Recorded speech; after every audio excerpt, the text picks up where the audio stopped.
Hey guys, welcome back to the channel. This is story about what if Naruto accepts Kyuubi as his sensei and strongest Jinchuriki part 1. Before I start, please do support for more amazing content and comments for part 2. Do consider to subscribe my channel and share my video to your friends and check out the description as well. Let's start the video. Two kunoichi were walking home after having dinner and drinks. They had both just returned from separate missions and were laughing about something that had happened. As they were walking by an alley, they hear a pleading voice. "PP, please let me go." Frightened female voice was heard. "I cannot do that. You owe me for my escorting you," a drunken voice replied. "BB, but you promised my friend that you would see us home safely. After all, you are a shinobi." "I'm not any shinobi. I am Jounin Shinobi, one of best in the village." "So sweetheart, you owe me something special for my time and talent." Sounds of tearing fabric could be heard. The two kunoichi turned toward the alley. "Hey buddy, what the hell do you think you are doing?" called out the purple-haired kunoichi. When the man looked over his shoulder to see who was interrupting his fun, the girl quickly ducks under his arm and run over to the two women. "Please help me. My friend and I were walking home from a friend's house when that man offered to walk us home. My mother told me to always trust the shinobi because they protect the village. My friend forgot her purse and ran back to get it. But instead of waiting for my friend, he grabbed my arm and dragged me down this alley. Then he starts saying how much I owe him, and then he starts grabbing me and tries to kiss me." Sobbing on the purple hair's shoulder. "Get back here, you little bitch, you still owe me." "She owe you nothing," says the raven hair kunoichi. "What you owe her is an apology." "I don't owe her a damn thing. Say you're hot. Why don't we go back to my place and you can make me a shinobi sandwich? Me being in the middle and you three all around me. You will have to fight to see who gets the honor to ride on my S-class tower of power first." "That man is total asshole," says the purple-haired kunoichi. "Who you calling a asshole, bitch?" With that statement, Kurenai Yuhi and Ankle Mitarashi move into the light. "Oh, if it isn't the Ice Queen and the Snake bitch. Well, I got the cure for her frigid highness, and I got just the snake for you, charm, bitch." Another girl comes around the corner and runs up to the crying girl. "Tila, are you alright? When I came out and did not see you, I ran to your house and you were not there. I started to look for you. I'm fine now, Suki. Thanks to these two kunoichi, they saved me from that pervert, who calls himself a shinobi. Why don't you take your friend home? We will handle Mr.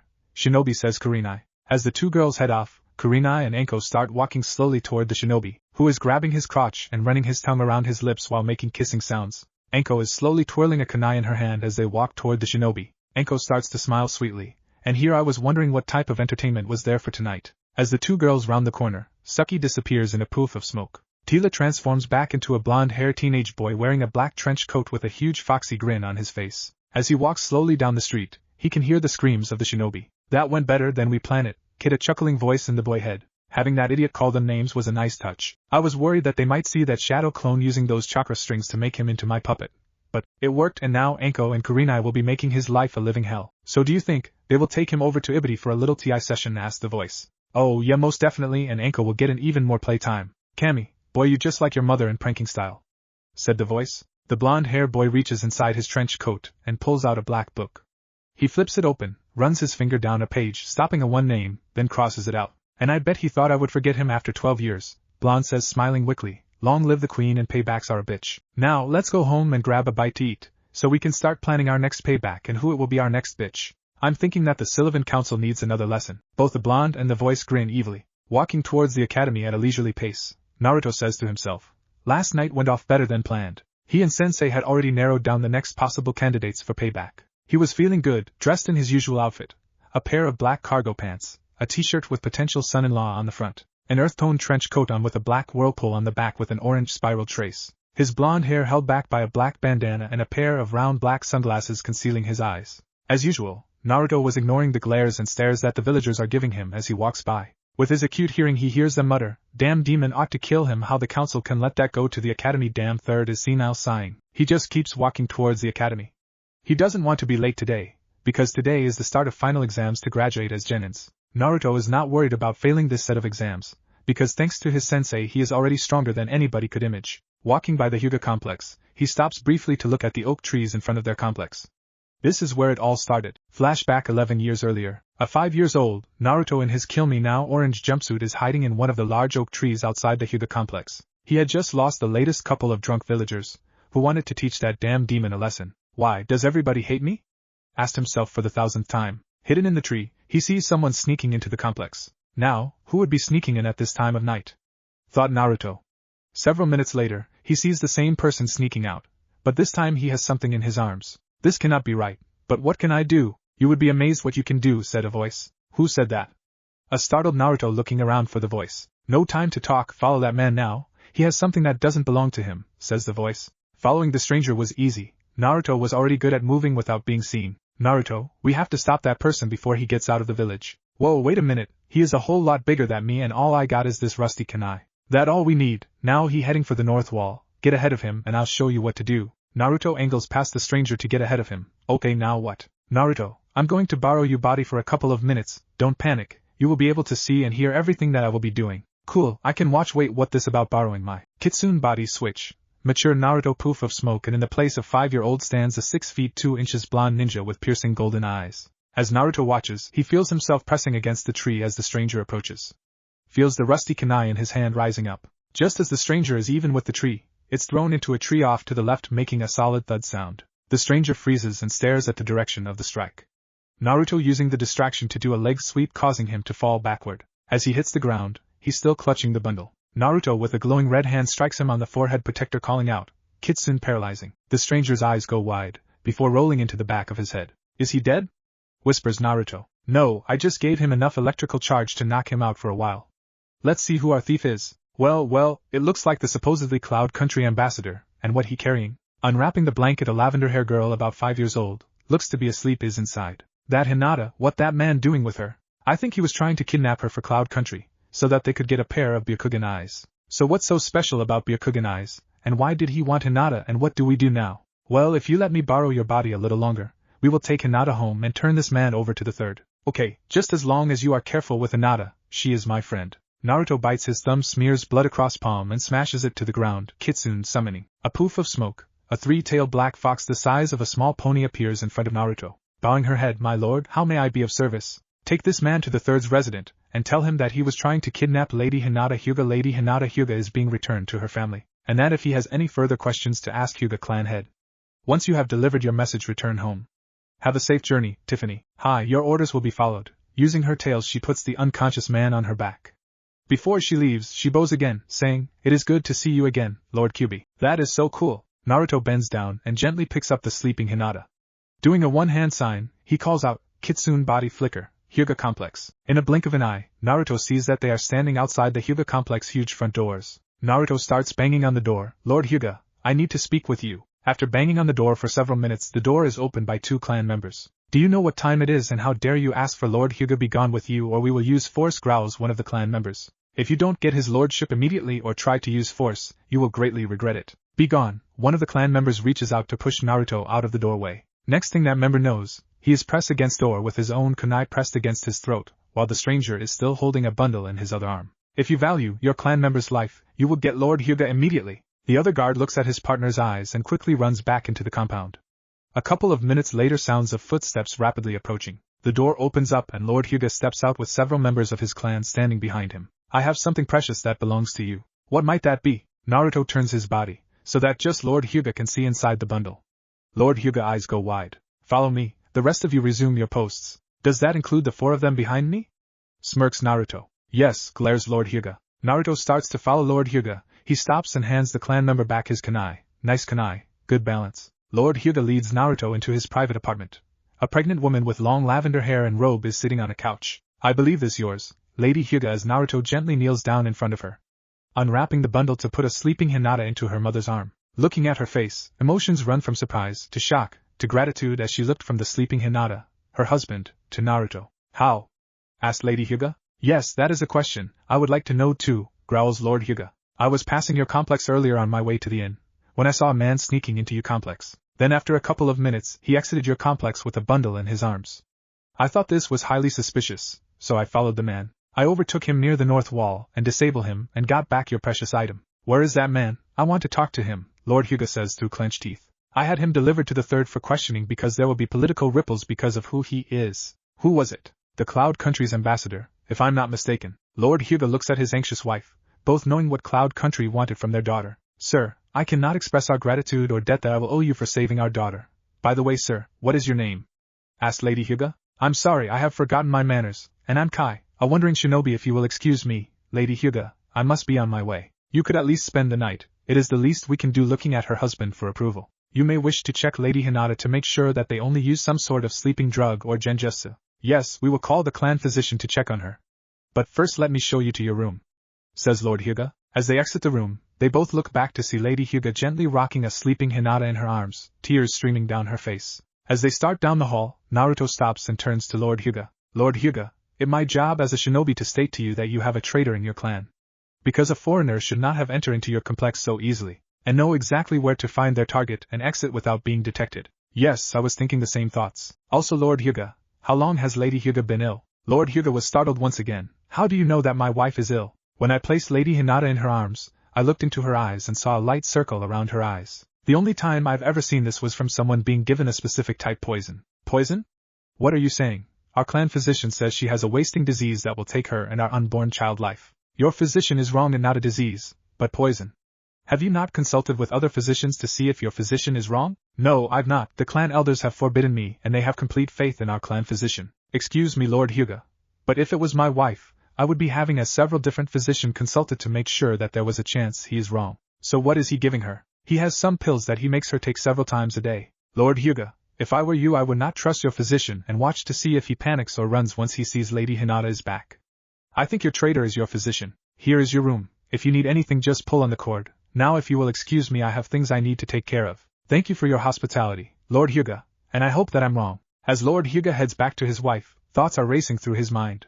Everything that the shinobi had said made sense, but better safe than sorry. He had never liked that physician, or the council of elders for refusing to allow him to have his wife checked out by another physician. As Lord Hyuga footsteps fade, Naruto holds up his hand. Bunshin clone as the smoke clears. Naruto looks at his clone. Okay, as soon as the third shows up disappear. The clone nods his head. We are out of here. Kitsune body flicker, ramen stand. Next thing Naruto knows, they are standing outside his favorite ramen stand. Kitsune body switch, Naruto. Naruto looks around and he back in his normal body and kill me now orange jumpsuit. Was everything that you told Lord Hyuga the truth? Yes, I quite sure of it. The physician is trying to poison Lady Hyuga and kill their unborn kid. So will they be okay? If she quits taking those pills and get the proper diet and plenty of rest, she will recover and the kid will be OK. The poison has to build up to a specific level. If she quits taking the poison, her body will naturally flush it out. Anybody that would hurt or kill a born/unborn kid doesn't deserve kindness. So kid, let's go back to your apartment, so we can talk in private. Because I feel you have few questions. Tons. Waiting in his apartment, Lord Hyuga has sent Hizashi, his twin brother, to fetch the physician. Hizashi, what is the reason that I was roused from my bed? Could it not wait until later this morning? Hearing the grumbling physician through the door. You do not dictate schedule to your clan leader, show him respect, snaps Hizashi outside the door. Enter, your patient is right here.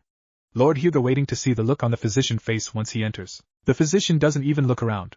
He just walks into the room and is about to set his bag down on the floor. So Lady Hyuga, what seems to be BB?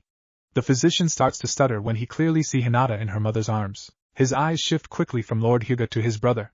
He turns and throws his bag at Lady Hyuga while making a dash for the door. Lady Hyuga turns her body to take the hit on her shoulder and protecting Hinata. Just as the physician gets near the door, Hyuga air palm strike, a solid air brick strikes the physician squarely in the back, driving him through door. A clan member comes running in and looks at the unconscious physician, lying through door. Lord Hyuga, the third is outside the complex with a squad of ANBU saying he needs to talk to you, spuppers the clan member. Show the third into the main meeting room, order up some sake, send someone to the shinobi's room and request his presence. Brother, if you would be so kind as to bring our physician to the main meeting room.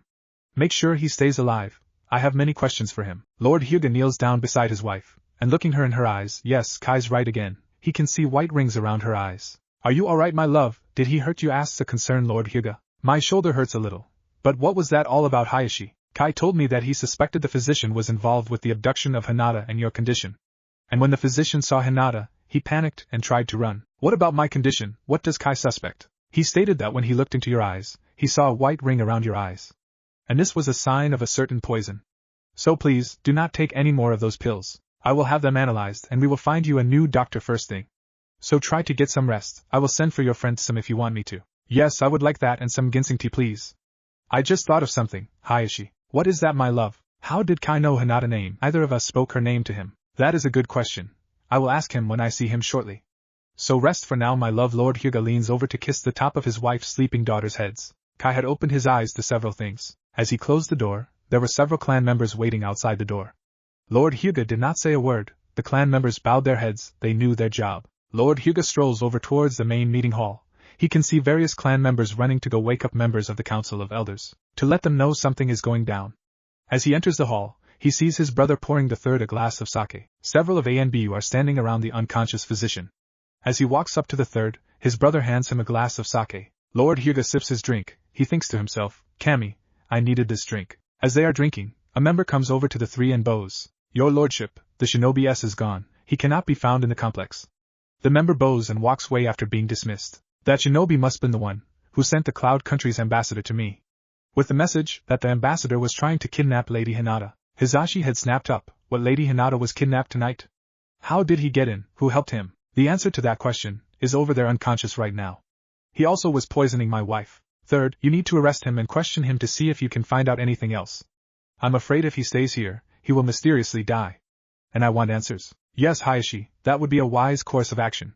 I having Yamanka, do a mind walk on the ambassador, while he unconscious to see what is going on. I have a bad feeling about what will happen when I confront Cloud Country's Kage.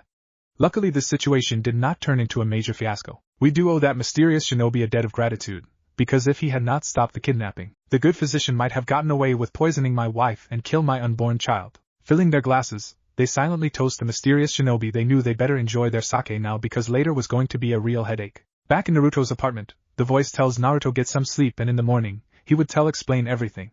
Naruto lies down on his bed and quickly fell asleep. A glowing red fox sat at the end of his bed and smiles. Tomorrow, Naruto, you will start on your road to greatness. In my version of Naruto, Lord Hyuga is not a cold and uncaring father. Naruto will have to remind him that he is the head of the clan, and as head of the clan, his word is law, not the council of elders. His brother's life will not be sacrificed. Niji will still a bit of attitude about the main house, the caged bird seal, and his ability. This will also happen with the Sandame and village council/elders. It will be uphill battle for both of them taking back control. Walking past the Hyuga complex toward the market area, it's his turn to bring breakfast for his group.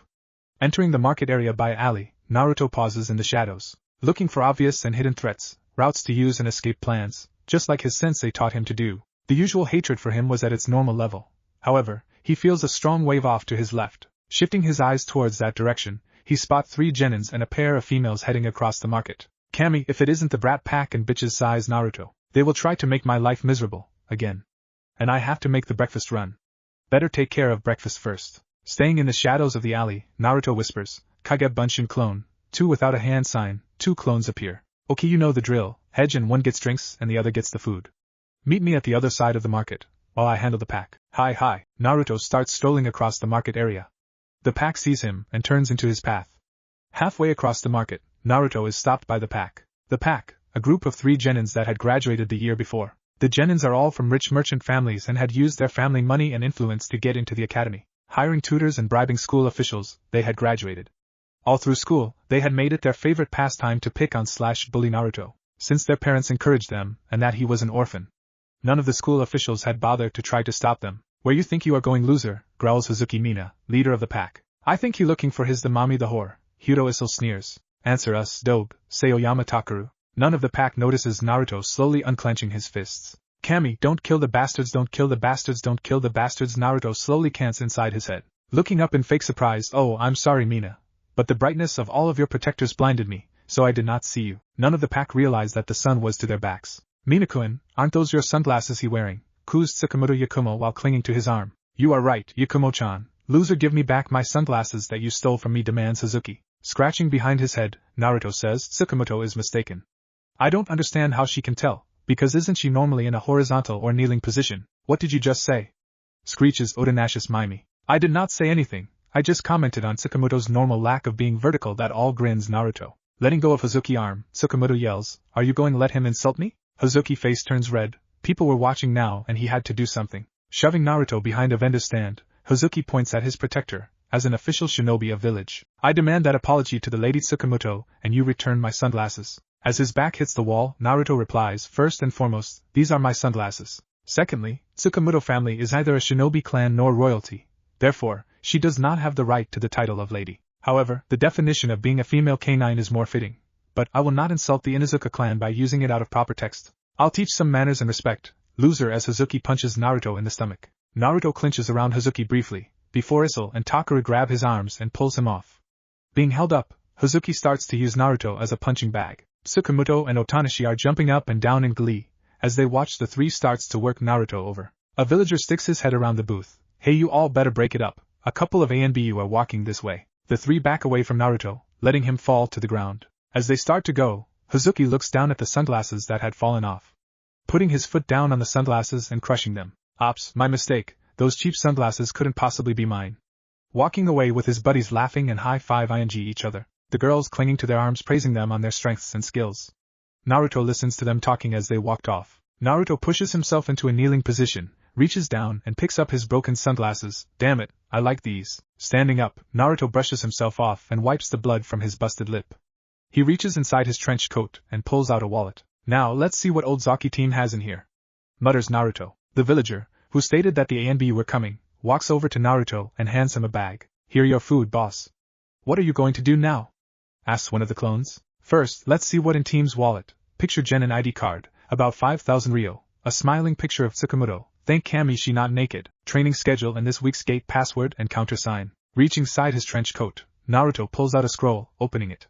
He places the I.D face down on the scroll document copy. Looking down at the scroll, he sees a perfect copy of the I.D tapping on a Ryo sign on the scroll. A pile of money appears. Naruto counts out 5,000 Ryo, the reseals the pile of money. Next, he taps on word pictures. A pile of pictures appears. Sorting through the pile, he selects a picture of Uchiha Sasuke in his usual smirking pose and places Tsukamoto picture on the pile and reseals it. Rolling the scroll up, he puts it back inside his coat. Taking the money out the wallet, hands it to the clone. He then replaces it with the sealed money and inserts the picture of Uchiha inside the wallet. Reaching inside his coat, he pulls out a piece of paper and pen, and writes down 2 new words and places it back in the wallet. Okay, here what I want you to do. First, go back to our apartment and get a camera and that spray I've been working on. Second, knock on Kanata's door and ask her for a favor. Ask her what is needed to be added to hair coloring to change it into a really weird color. Tell her that you owe a favor to a couple of bitches going to Mr. Moto's. He snubs Kanata all the time, telling her that his image would be destroyed if they heard that he did her hair. She will knows this will be a personal payback to him by the botched coloring jobs. Third, head over to Mr. Moto's around 10. I heard Tsukamoto telling Hazuki that she and Mimi were heading later. Hedge and return Hazuki wallet to her. Then sneak into Mr. Moto and add whatever Kanata tells you to the coloring. Finally, find Tsukamoto and Otanishi clothes and spray them. The spray is body heat activated. In 20 minutes after they get dressed, their clothes will begin to shrink and become skin tight. Position yourself so that you can get pictures when this happens. I want lots of pictures of the finished product. Then take the camera back to the apartment and develop the pictures. Afterwards cruise around the neighborhood, check on everybody. Any questions? Okay, good luck. The clone takes off in the direction of his apartment. Naruto is brushing himself off as he walks back into the market heading towards the school. So you replaced his money with fake, put Uchiha picture in, and changed the gate passwords. So why did you copy his ID badge and keep Tsukamoto picture? I know Tsukamoto. She is a nosy bitch and will snoop through his wallet. She will discover his picture of Sasuke team instead of her, which will make her jealous because whose picture he has and hasn't. She will also use his money to pay for her treatment. She will not use her own money when she can use someone else. Hopefully, Mr. Moto will spot the fake Ryo and Tsukamoto will have some explaining to the ANBU why she is passing fake Ryo. I will make a Chuin ID for Hazuki. Then I will get Kanato to turn it into the Hokage office, saying he left it at the bar. And we both know that Kanato works as a bartender at the Rainbow Club. Hopefully, he will get a little time with TI Division for impersonating a Chuin, passing fake Ryo, or using the wrong password/countersign at the gate. Tsukamoto picture will look good in the lobby of SDD clinic on the Beware wall. Sweet kid, you did good. They didn't hurt you? Nah, Hazuki got in one decent shot, then when they ganged up, they had no power behind their hits. Kami, I cannot believe I might have to work with those bakas. I wonder if the old man will accept killed by a friendly on those 3? Well, I better head on or breakfast will get cold. Good thing, kid, because I meant what I said to Sandame that day. Flashback next morning 11 years earlier, Naruto is drooling in his sleep, dreaming that he is eating a huge bowl of ramen with all the trimmings. A gentle shake on his shoulder, Naruto rolls over muttering in his sleep, yes, I would like another bowl of ramen, please. Kid, wake up, your breakfast is getting cold. His eyes fly open. Kami, someone is in my bedroom. Please don't hurt me. I did nothing wrong, Naruto wails beneath his covers, waiting for the blows to come. But after a while nothing happens. Naruto peeks out from under his covers. Sitting at side of his bed is a normal-sized red fox staring at him intently. Kid, like I said earlier, your breakfast is getting cold, now get up and let's eat. Sniffing the air, Naruto smells the food of the Kami, ramen. Throwing off his covers, he rushes into the kitchen, and there before his eyes is steaming bowl of pork ramen. Grabbing a pair of chopsticks, he about to start to eat when he suddenly stops, stares at the bowl and then pushes the bowl away. What's wrong with it? Wrong flavor or has it gotten cold? This is too good to be real. I'm either still dreaming or once again someone is trying to poison me. Trust me, you are not dreaming, it is real and it is not poisoned. If you don't want, pass it over to me. Naruto looks across his table at the fox, who is sitting there patiently waiting for an answer. Who are you and why are you in my apartment? First, eat your breakfast. I got it from your favorite ramen stand, so eat up while it's hot, and then we will talk. Slowly Naruto takes a small bite. The look of sheer bliss lights up his face. The chopsticks fly as he shovels the ramen into his mouth, fearing someone will snatch his bowl away. Slow down, Kit. Enjoy the food. I bought enough to satisfy you. Pointing with his paw, Naruto's eyes follow to the counter, where there are 10 more bowls of ramen. After finishing off all the bowls of ramen, Naruto leans back in his chair. Naruto has never felt this full and good in a long time. Okay, Kit, let's clean up and then we will talk. Clean up? Why? Because I will not have you living in a pigsty, and mainly because I say so. Sitting up and staring at the fox. And just who the hell are you, to order me around? I'm your one only sensei from now on. You will obey your sensei or pay the price. Oh, what's the little foxy going to do to me if I don't? A empty ramen bowl suddenly flies across the table, striking Naruto in the chest, causing him to fall backwards out his chair. When ceiling stops spinning, he is looking into a pair of red eyes which are just above a set of very sharp-looking teeth, punctuating every word with a tap of his tail to Naruto's forehead. You will clean this up now. Okay, no need to shout. After cleaning up, Naruto and the fox move to the living room. The fox is looking around the room, before he looks at Naruto. That ramen sure tasted good. This is way too weird. I must have eaten something bad last night. Hinata! Stranger! Lord and Lady Hyuga, from the look on your face, I see that you remember last night. So it wasn't a dream? No, it most definitely was not a dream. So is everybody okay? Yes, everybody is okay. Hinata is fine, and her mother will be seeing a new doctor later this morning. She and the unborn Kit should be on the road to recovery soon. The ambassador and doctor are both sitting in a jail cell. So who are you? Yes, we have not been formally introduced. I'm Lord Kyuubi no Yuko, the Nine-Tailed Fox, leader of Kitsun clan, and your new sensei. Pleased to finally meet you face to face, Uzumaki Naruto. A wide-eyed Naruto stares at a bowing red fox in front of him. I will be using flashbacks with Naruto's first earlier meetings with Kyuubi to show the type of training that he will have received mastered. By graduation exams, Naruto will already be friends with most of the rookie 9. However, he has not shared his secret with them. Sasuke and fangirls will not be part of his group. Sai will be a classmate, per Danzo's orders, so that he can stay close to Sasuke to guard him. Uchiha Itachi will not massacre his entire clan, just a select group of individuals. Sasuke will still have the Avenger and give me everything because I'm a Uchiha attitude. Naruto brushes himself off as he walks back into the market heading towards the academy. He notices that the local merchants and villagers are all smiling. Must be thinking that Hazuki and pals worked the demon over good. Sometime I think I should just pack up and leave. What was my dad thinking when he thought that they would treat me like a hero? Your parents loved this village and had a few close friends. And thought it was worth dying to protect them and the village. Kit. Well, most of their friends' kids treat me okay. But most of the villagers and a lot of shinobi still treat me like shit. What? You want them to treat you like your buddy Sasuke? Hee. Oh, you are so pushing it, sensei. Feeling 2 strong chakra signatures heading his way. Naruto uses a low-powered chakra pulse, like sonar. Well, if it is not my old ANBU pal, Piggy. Looks like he has a new partner. Wonder how she drew the short straw. The other clone walks up beside him, but does not make eye contact, causally keeping pace with Naruto. Keeping eyes moving, Naruto whispers to the clone. Change of plans, go get more food, because Piggy will probably confiscate mine. Head to academy, hedge back, pass out breakfast and cover for me. As soon as I get rid of Piggy, I'll catch up and we will swap out. The clone looks at Naruto briefly, as if for the first time seeing whom he is walking beside. With a brief nod, he puts the look of disgust on his face and turns to his right to get away from Naruto, keeping a causal pace, looking around the market on his way to the academy. 5, 4, 3, 2, 1. Uzumaki Naruto, stop, you are under arrest. Booms a voice behind him. Naruto stops and straightens his shoulders while taking a deep breath. She smells like wild roses. Slowly turning around, behind him are a couple of ANBU, a male in standard ANBU clothing with a boar's mask. The female ANBU with a cat's mask is giving him the female version of the once-over. So do you think she likes what she sees? I wonder if she is comparing you to Piggy? Oh, that is so wrong in so many ways. As they had landed, Cat lands slightly behind and to the left of Boar. Naruto notes that Cat has a katana strapped to her back, and from her stance, she knows how to use it. Cat is making her observations of Naruto. So this is the legendary Uzumaki Naruto, the one all the senior members of ANBU talks about. He is ANBU's version of Tora the demon cat that I had to chase at the academy. Wonder if it is true that if you can catch him in the act of pranking or fleeing that you would get that jar full of Ryo on Captain Yamato's desk?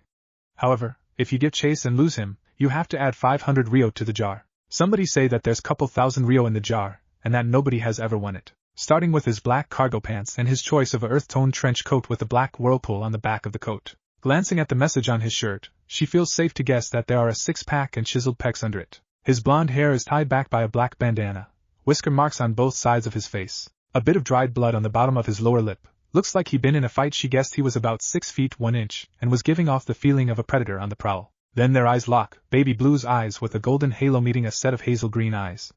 Her ANBU instincts tell her that he is assessing her ability and threat level. Her female instincts are telling her, he like what he sees. But, he is not undressing her with his eyes. There was something about his looks that reminds her of someone. She just could not put her finger on a name. A slow grin appears on his face. Dramatically he puts a hand over his heart. Looking over to the male ANBU, Naruto says, ANBU Piggy, you got to quit sneaking up on me like that. My poor heart cannot take such a start. Uzumaki Naruto, you are under arrest. And the name is Boar not Piggy. Shouts Boar, causing several villagers to look in their direction. Boar, Piggy, what's the difference? A pig is a pig. And what are the charges against me? Naruto asks innocently, snatching the bag away from Naruto, handing it to Cat. Thief for one and causing a public disturbance, Boar declares. First of all, I paid for that. It is breakfast for my classmates. Secondly, if anything, I should be pressing charges against Gen and Team 2 for assault battery, plus damage of personal property, counters Naruto. Yeah. As if you will ever stand a chance of becoming a Leaf Shinobi and having classmates that like you. Gen and Team 2 is fine example of Shinobi of Leaf Village. I will take their word over yours any day of the week, boasts Boar. I figure I got a real good chance of becoming a Genin.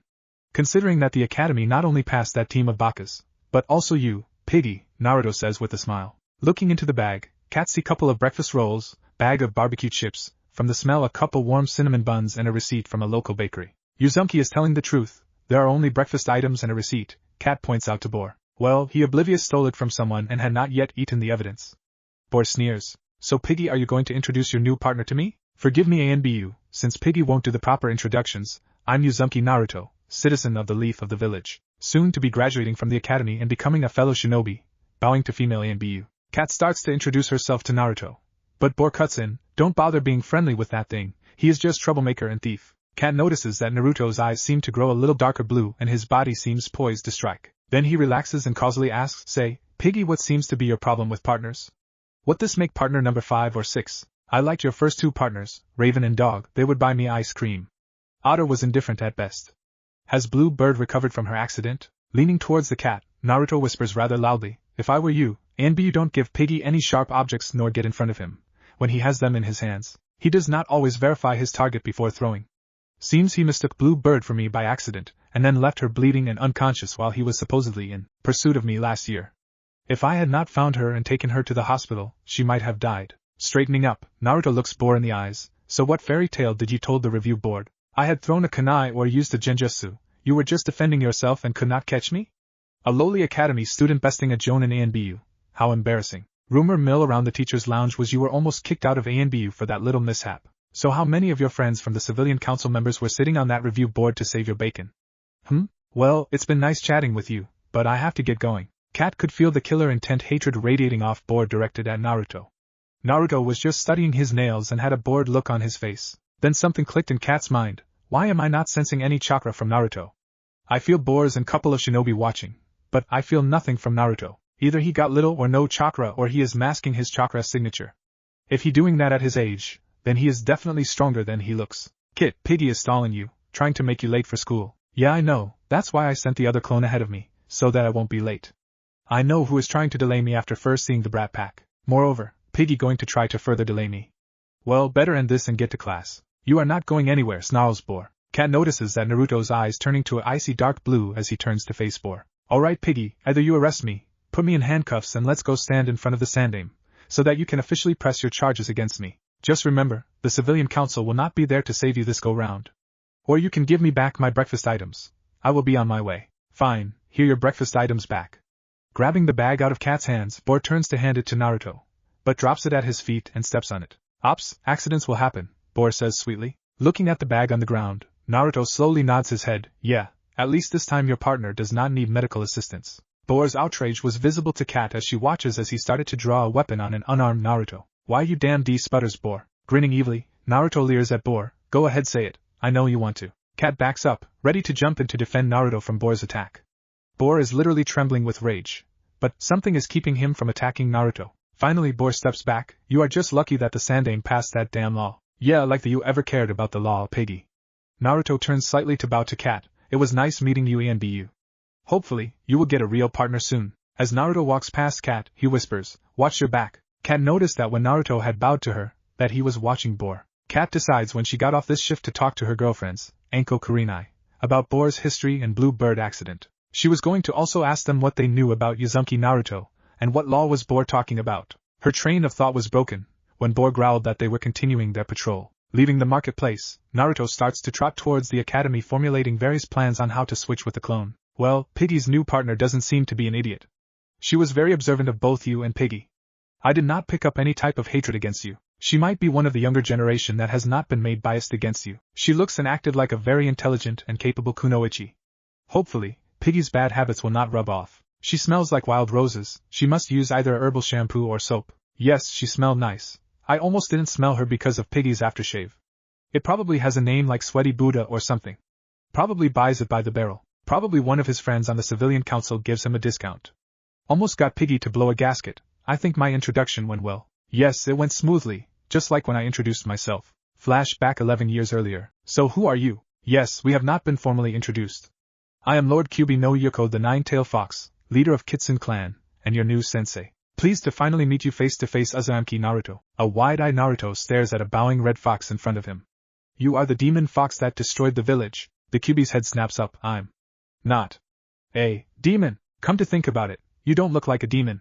Naruto starts scratching his head. And how could someone your size destroy a village the size of the leaf? This is not my normal size. I'm this size right now because your seal restricts the amount of chakra that I can use outside your body. What do you mean when you said my body and seal? Rise up your shirt and I will show you the seal that I'm talking about. With his shirt raised, Kyuubi touches the tip of his tail to Naruto's stomach. Naruto giggles. That tickles. However, his giggles slowly stop when he sees a drawing appear on his stomach. What is that? That is a confinement seal, used to contain a chakra base being inside a human's body. That is where I have been for the past 5 years. Prior to being sealed in you, I've been sealed inside several other members of your mother's clan. You are living inside me, then I am a demon. Naruto starts to shake in fear. A slap to the back his head stops his shaking, causing Naruto to look at Kyuubi. Hey, that hurt. What was that for? The Kyuubi's tail is switching back and forth, with the Kyuubi glaring at him. Once again I will tell you, I'm not a demon. Nor are you a demon. Taking a couple of deep breaths, Kyuubi seems to relax. Taking several more deep breaths, Naruto, you are a Jinchuriki. Puzzled look appears on Naruto's face. What is a Jinchuriki? Let me put this in terms that you will be able to understand better. Picture me as ramen. What flavor? Pick a flavor. I like beef. Fine, picture me as beef ramen. Naruto starts snickering. Kyuubi closes his eyes and takes another couple deep breaths. You are the bowl that the beef ramen is placed in. Now does that make the bowl beef ramen or is it just a bowl? It's a bowl, not beef ramen. Bingo, that is basically what you are, Naruto. You are a bowl to me. And the seal is used so that the beef ramen does not get accidentally spilled. Okay, I buy that. But what was that about you being sealed in members of my clan? Your mother's clan has always been linked to the Kitsune clan. About 100 years ago, I was sealed inside your grandmother after an unfortunate incident. Your grandmother was very kind, generous, and a strong kunoichi. I was transferred to your mother just before your grandmother died. Your mother was a really strong kunoichi. She loved to pull pranks, and she had a bit of a temper. We talked often and I helped her plan execute many pranks. A true Kitsune through and through. I want you to know this, Naruto. Your mother loved you the moment she found out she was pregnant. She would talk to you for hours about the things that she planned for you to do together. The pranks and the jutsu she planned to teach you. Your father was a little worried to begin with when he heard your mother talking to you. He thought that she had lost it. But he came to understand what she was doing and he even started talking to you. And when her time came to pass on to other side, we had decided that it was time for me to return to my clan. Tragically, that plan never happened because of him. What happened to my mother and father? Naruto barely whispers, what did he do to my mother? Bowing his head, both of your parents are dead. Looking Naruto straight in the eyes, know this, Naruto, both of them loved you with all their hearts. And I swear to you on all my tales that I will protect you from now on. As a member of the Kitsune clan, I will train you to become strongest shinobi in all the nations. So that together we will kill that bastard who took your mother and father away from you. Just a side note, Naruto will not become a revenge-obsessed individual, like Sasuke. It will be used as a motivating factor. But it will be one of his main goals that he will be wishing to accomplish in his life. The reason behind the feeling that he has to protect his precious people. It will help him understand the will of the fire, and why his father did what he did. Naruto walks into his classroom, announcing, breakfast has arrived. A group of students in the left corner of the classroom look up at his announcement. About time, says Inuzuka Kiba with Akamaru barking in agreement. Hey, better late than never.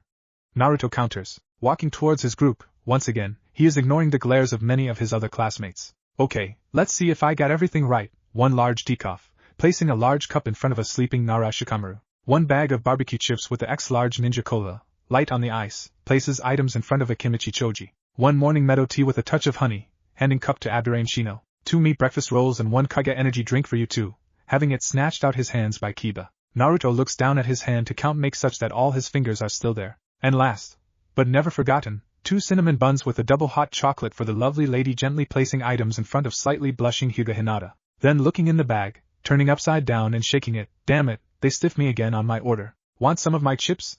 Offers a munching choji. Maybe you can take one of Hinata's cinnamon buns? Kiba says between bites of his breakfast roll. As a group of eyes turn towards Hinata, she is taking a bite out of one of her cinnamon buns. Her eyes giving off the warning, you touch you die. Naruto takes a slow step back. I think that idea would rank a SSS class suicide ranking, I'll pass. Shikamaru, Gold King's rookie 3 to E9 as Naruto looks around the rest of the classroom. Trying the Dragon Gambit? Shikamaru raises his head to look at Naruto. Won't tell, you have to make a move to find out. Naruto grins at Shikamaru. Troublesome, mutters Shikamaru, as he takes a sip of his coffee. Choji shakes his head. Only those two can play a game of shogi without a board. Naruto's eyes come to a rest on the center of the classroom. There sat Uchiha Sasuke. Sasuke was in his usual dark outfit with the Uchiha clan symbol on back, with the look of boredom on his face. And to his left, Sai with his painted-on grin. Naruto wonders if Sasuke and Sai have ever talked about anything. Probably not. Sasuke has that I'm the last Uchiha, treat me like a kami attitude. It started shortly after his brother Itachi killed his father and clan elders 5 years ago. The official story was that Itachi wanted to be head of the clan, but his father and elders rejected him. So he challenged them all one night and killed them. Then he fled in fear of retaliation by other clan heads. Naruto knew the real reason and he was not going to share. Sasuke, Sai, good luck on today's final exam, waves Naruto. Like I would need luck. Unlike you, Dobe. Gloats Sasuke. Thank you for the luck, a grinning Sai. Naruto flips off Sasuke, turns to his group. What? I was just being social to Sai and the team.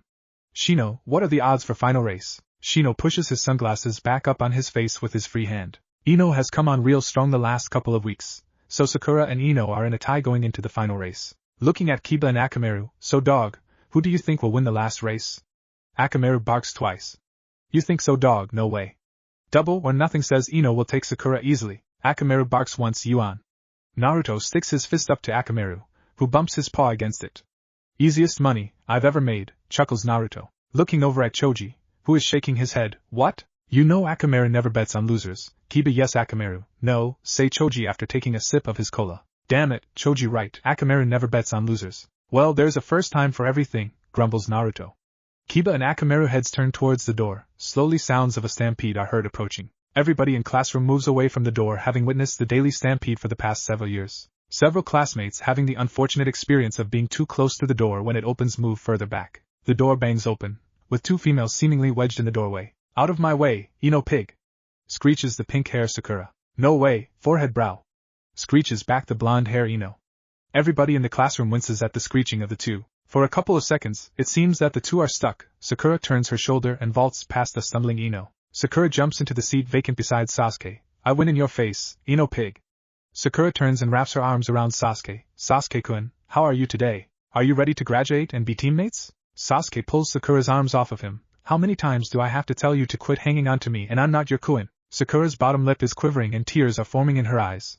Then she remembers she is sitting beside Sasuke-kun and not Ino pig. A smile returns to her face. Naruto watches as a dejected Ino moves toward her seat to sit and pout. He notices that Choji had stopped eating and was watching Ino with longing in his eyes. Naruto sits down beside Shikamaru, who has his head back down on desk. Sakura won, didn't she? Yep. Choji okay? Taking it like usual. Troublesome. I wish Ino would see that Choji is a whole lot better than Sasuke. Yeah, right, you are going to tell a teenage airheaded female that Choji is better than the last Uchiha and Rookie of the Year. Good luck on that one. The 2 homeroom instructors walk in shortly after the stampede and take a seat at the front of the class, Sensei Iruka and Sensei Mizuki. Naruto likes Iruka because he actually taught him a few things, treats him with respect, and to ramen every once in a while. Iruka is like a big brother to Naruto. Mizuki is a different story. Naruto has never liked nor trusted him.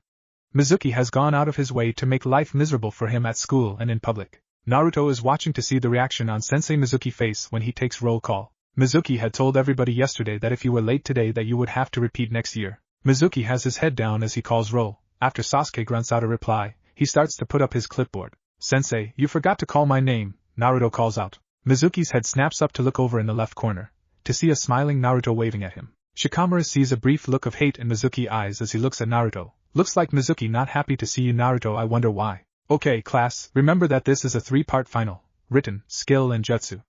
I'm going outside to get the second part of the final exams ready. Sensei Mizuki will administer the written test.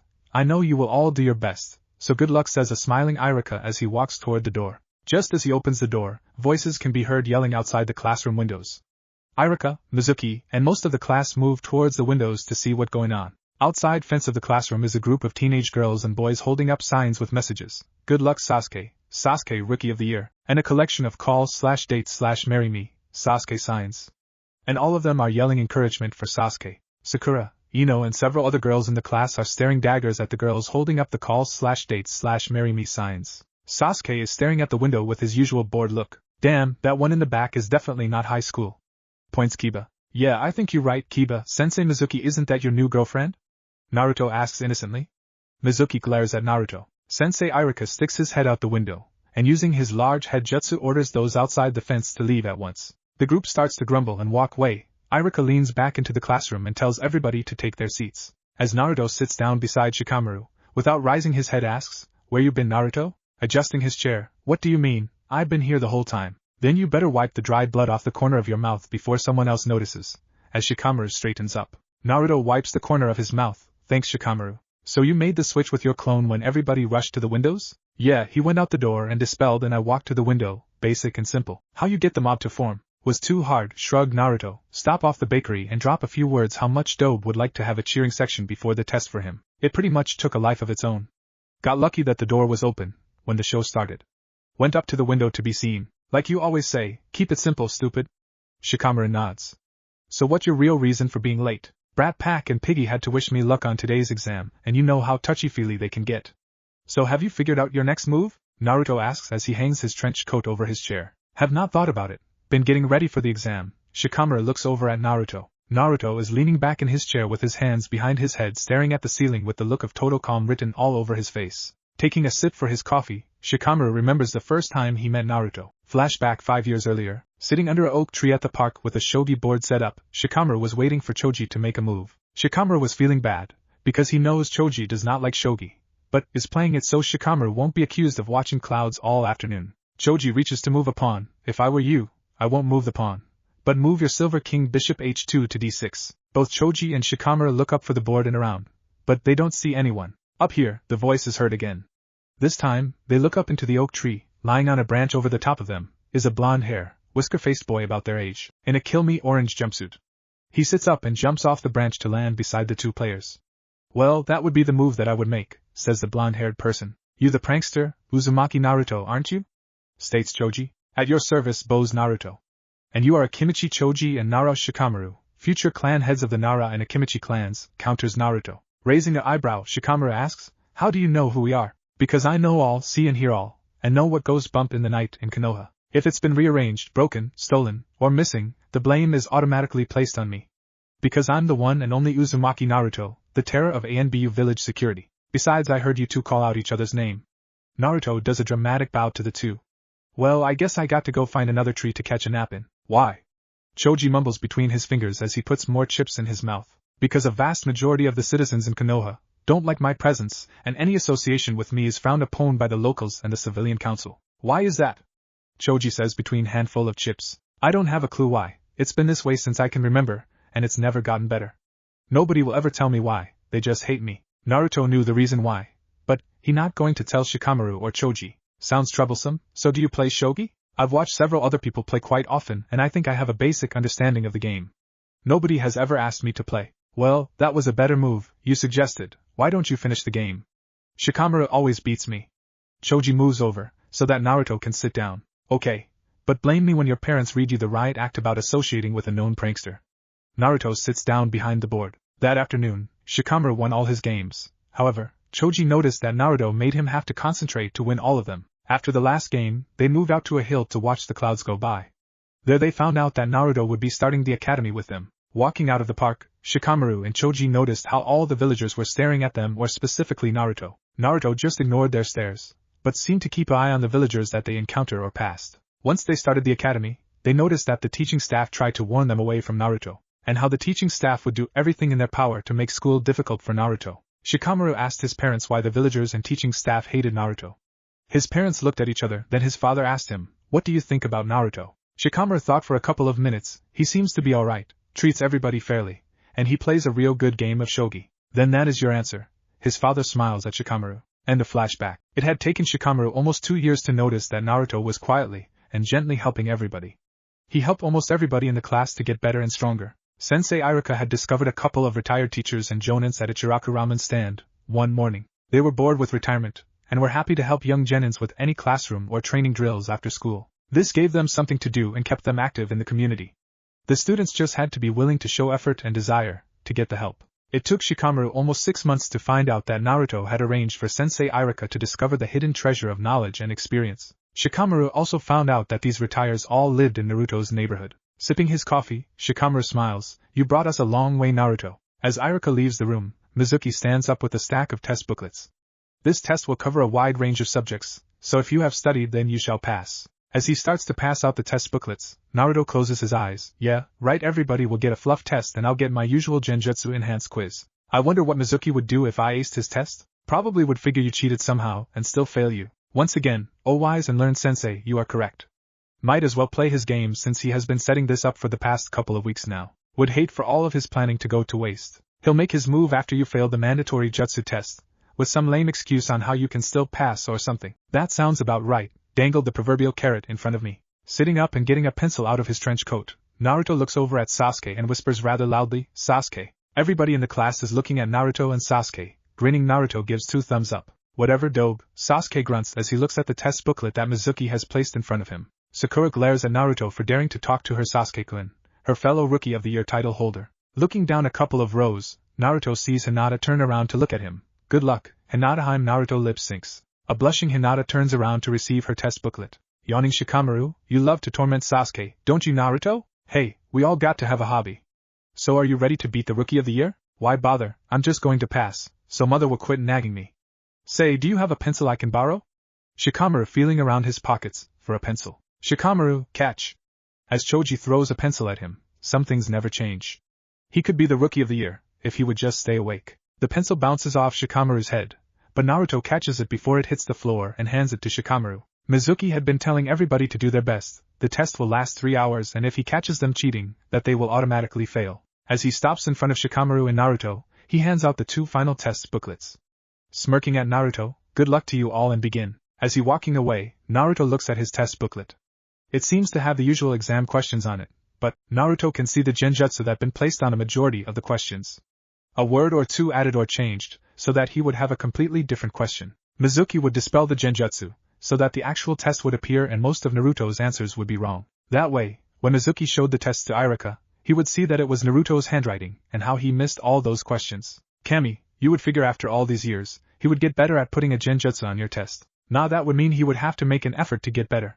He is going to use a sloppy genjutsu that's worked for him all the time. Instead of trying to improve, he just lazy. And deserves what he going to get later." An evil grin appears on Naruto's face as he starts answering the questions. Flashback 11 years earlier. A angry Naruto jumps up. "Let's kill the bastard now." "No, we cannot kill him now." "Why the hell not?" "Several reasons. First, you have no skills or experience. He would kill you without even trying. Second, I'm partially trapped inside you and could not fight at full power. Third, until we can figure out how to cancel his ability to take control of me, I need to stay far away from him. Fourth, you need time to be a kid, enjoy freedom of no responsibility. I want to kill him now, like I said before, no? Not until I have fully trained you to be the strongest shinobi, so that no person, nation or bijou will able to defeat you. You will be a master of all the ninja skills, taijutsu, all weapons and hand-to-hand combat, genjutsu, using and dispelling, ninjutsu, all the elements, and fuinjutsu, seal-making and uses. I will train you to be a Kitsune Senjutsu, a Kitsune Sage. We will awaken you Kekii Genkai bloodline. You will also master all of your father's jutsu, including the Rasengan and the Yellow Flash. And we will figure out a way to nullify his power over me, so I can fully assist you. How long will this take? Normally, for a human this would be an impossible task. However, due to your heritage and my added power, I think we should have you up to task in about 4 to 6 years. However, your body will not be fully ready for another 8 years. I could use that body jutsu thing we used the other night. No, Kitsune body switch, mature Naruto jutsu, works in a pinch in this realm, when you need it for a short time. If your body is not fully mature, it will do you more harm than good. And I cannot allow for that. I want kill him now. And once again, no. Not until you are fully trained.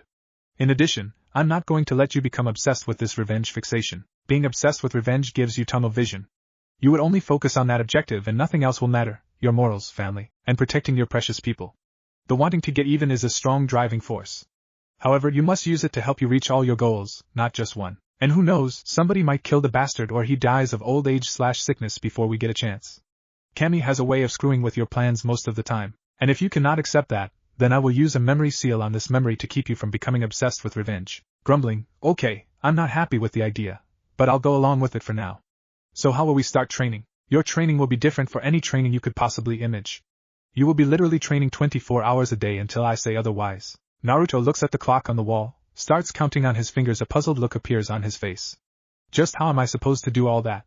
When am I going to sleep? Grinning at Naruto, Kyuubi says, that's the beauty of my plan, you will be training in your sleep mostly. A confused look appears on his face. Training in my sleep? How is that possible? When you go to sleep, you will enter into a dream realm. In the dream realm, I can take you to my realm. There are others and I will train you. There you can be in your mature form and you will start learning everything you will need to know. So when you awake you will remember all your training, skills and knowledge. However, certain skills will not be available to you until your body can handle them. I will place a memory block seal on you for 2 reasons. First, so that when you are awake you don't accidentally use a skill or jutsu a kid your age should not know. The second reason is you will mature mentally faster in my realm. Once I feel you are ready, I will remove your seal and you will have free access to all your knowledge, skills, experiences and maturity. While you are asleep, I will have one of our clan watching over us, so that no accidents will happen to us in your sleep. When you are awake, I will be protecting you. If I feel that someone is trying to kill you, I will kill them instantly. You would kill them, if they threaten me? No, only people I feel that are trying to kill you. Training all the time? No, you will not be training all the time. You must have time to be a kid and enjoy life. However, I will be training you in a way that I think you will enjoy. Training that I would enjoy. How? Pulling pranks and such. It will be good practice in planning, executing, and evasion tactics. Pulling pranks is training? Yes, it will help in your physical training and in practicing your stealth evasion skills. First is planning. You have to have an idea for a prank. Then you have to figure out when you are going to do it, daytime, nighttime, early morning, the list of items. You will need paint, brushes, coveralls. What are the obstacles that you will have to overcome? How will you obtain necessary supplies? What is your entrance and escape routes? What are your backup plans? If your original plan does not fit at the last minute, or what will you do if your plan is discovered in the middle of the prank? Then there is the execution of the prank. Completing the prank and leaving undetected is your goal. But what if an unknown objective is found in the middle of the prank? Unexpected visitor, alarm, or dog. Your equipment malfunctions, forgot to bring can opener or brushes. Then there is the evasion part, which might be needed any given time of a prank. What will you do if being chased by others? Do you know the area well enough to know all escape routes available to you? Can you outrun said pursuers? If you cannot outrun them, do you know how to distract them or slow them down? Do you know any hiding locations that you might be able to use until the threat passes? Outrunning and evading your pursuers will also greatly help in your physical training. You must also be ready to accept the consequences of your action if you are caught by the local authorities. If you caught, you will use this as learning tool, reviewing what went wrong, how can you correct said problem, and how can you avoid said problem in the future. Kami, you make pulling pranks sound like work. A successful prank takes a lot of time and planning.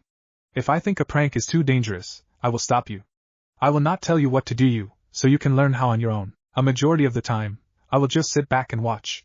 As an advisor to you, I will offer occasional bit of advice or suggestion. I feel trial and error is the best teacher in the world. Also, to make your training more challenging you will keep that orange jumpsuit, until I say otherwise.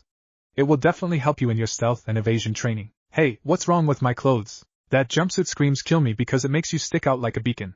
In the real ninja world, you would be target 1 on your enemy's radar. So being able to successful pull pranks with that on will be a major training bonus. Naruto mumbles, it's the only thing I can find to wear. Yes, kid, I know they are not your favorite, and I know why too. So in a couple of days, we are going to have a chat with Sandame to see about getting several changes done to help improve your life. We going to see Gigi? A excited Naruto looks up at Kyuubi. Yes, we are going to get several things changed around here. Like what? First and foremost, we are going to get you a better diet. Living off of ramen is not good for a growing kid. Ramen is great, you don't need anything else. Wrong, ramen is okay occasional for you.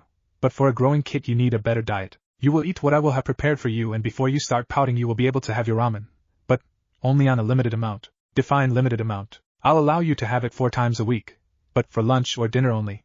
There will be no instant ramen allowed in this house. If you want ramen in this house, I will teach you how to make it. What else? We are going to improve on your living quarters. A leaky roof, inadequate bedding, no heater, stove, refrigerator, and no running hot and cold water unacceptable. We will get these things fixed, or we will be moving you somewhere better. So where would we go? If I'm forced to, I will take you back to my realm.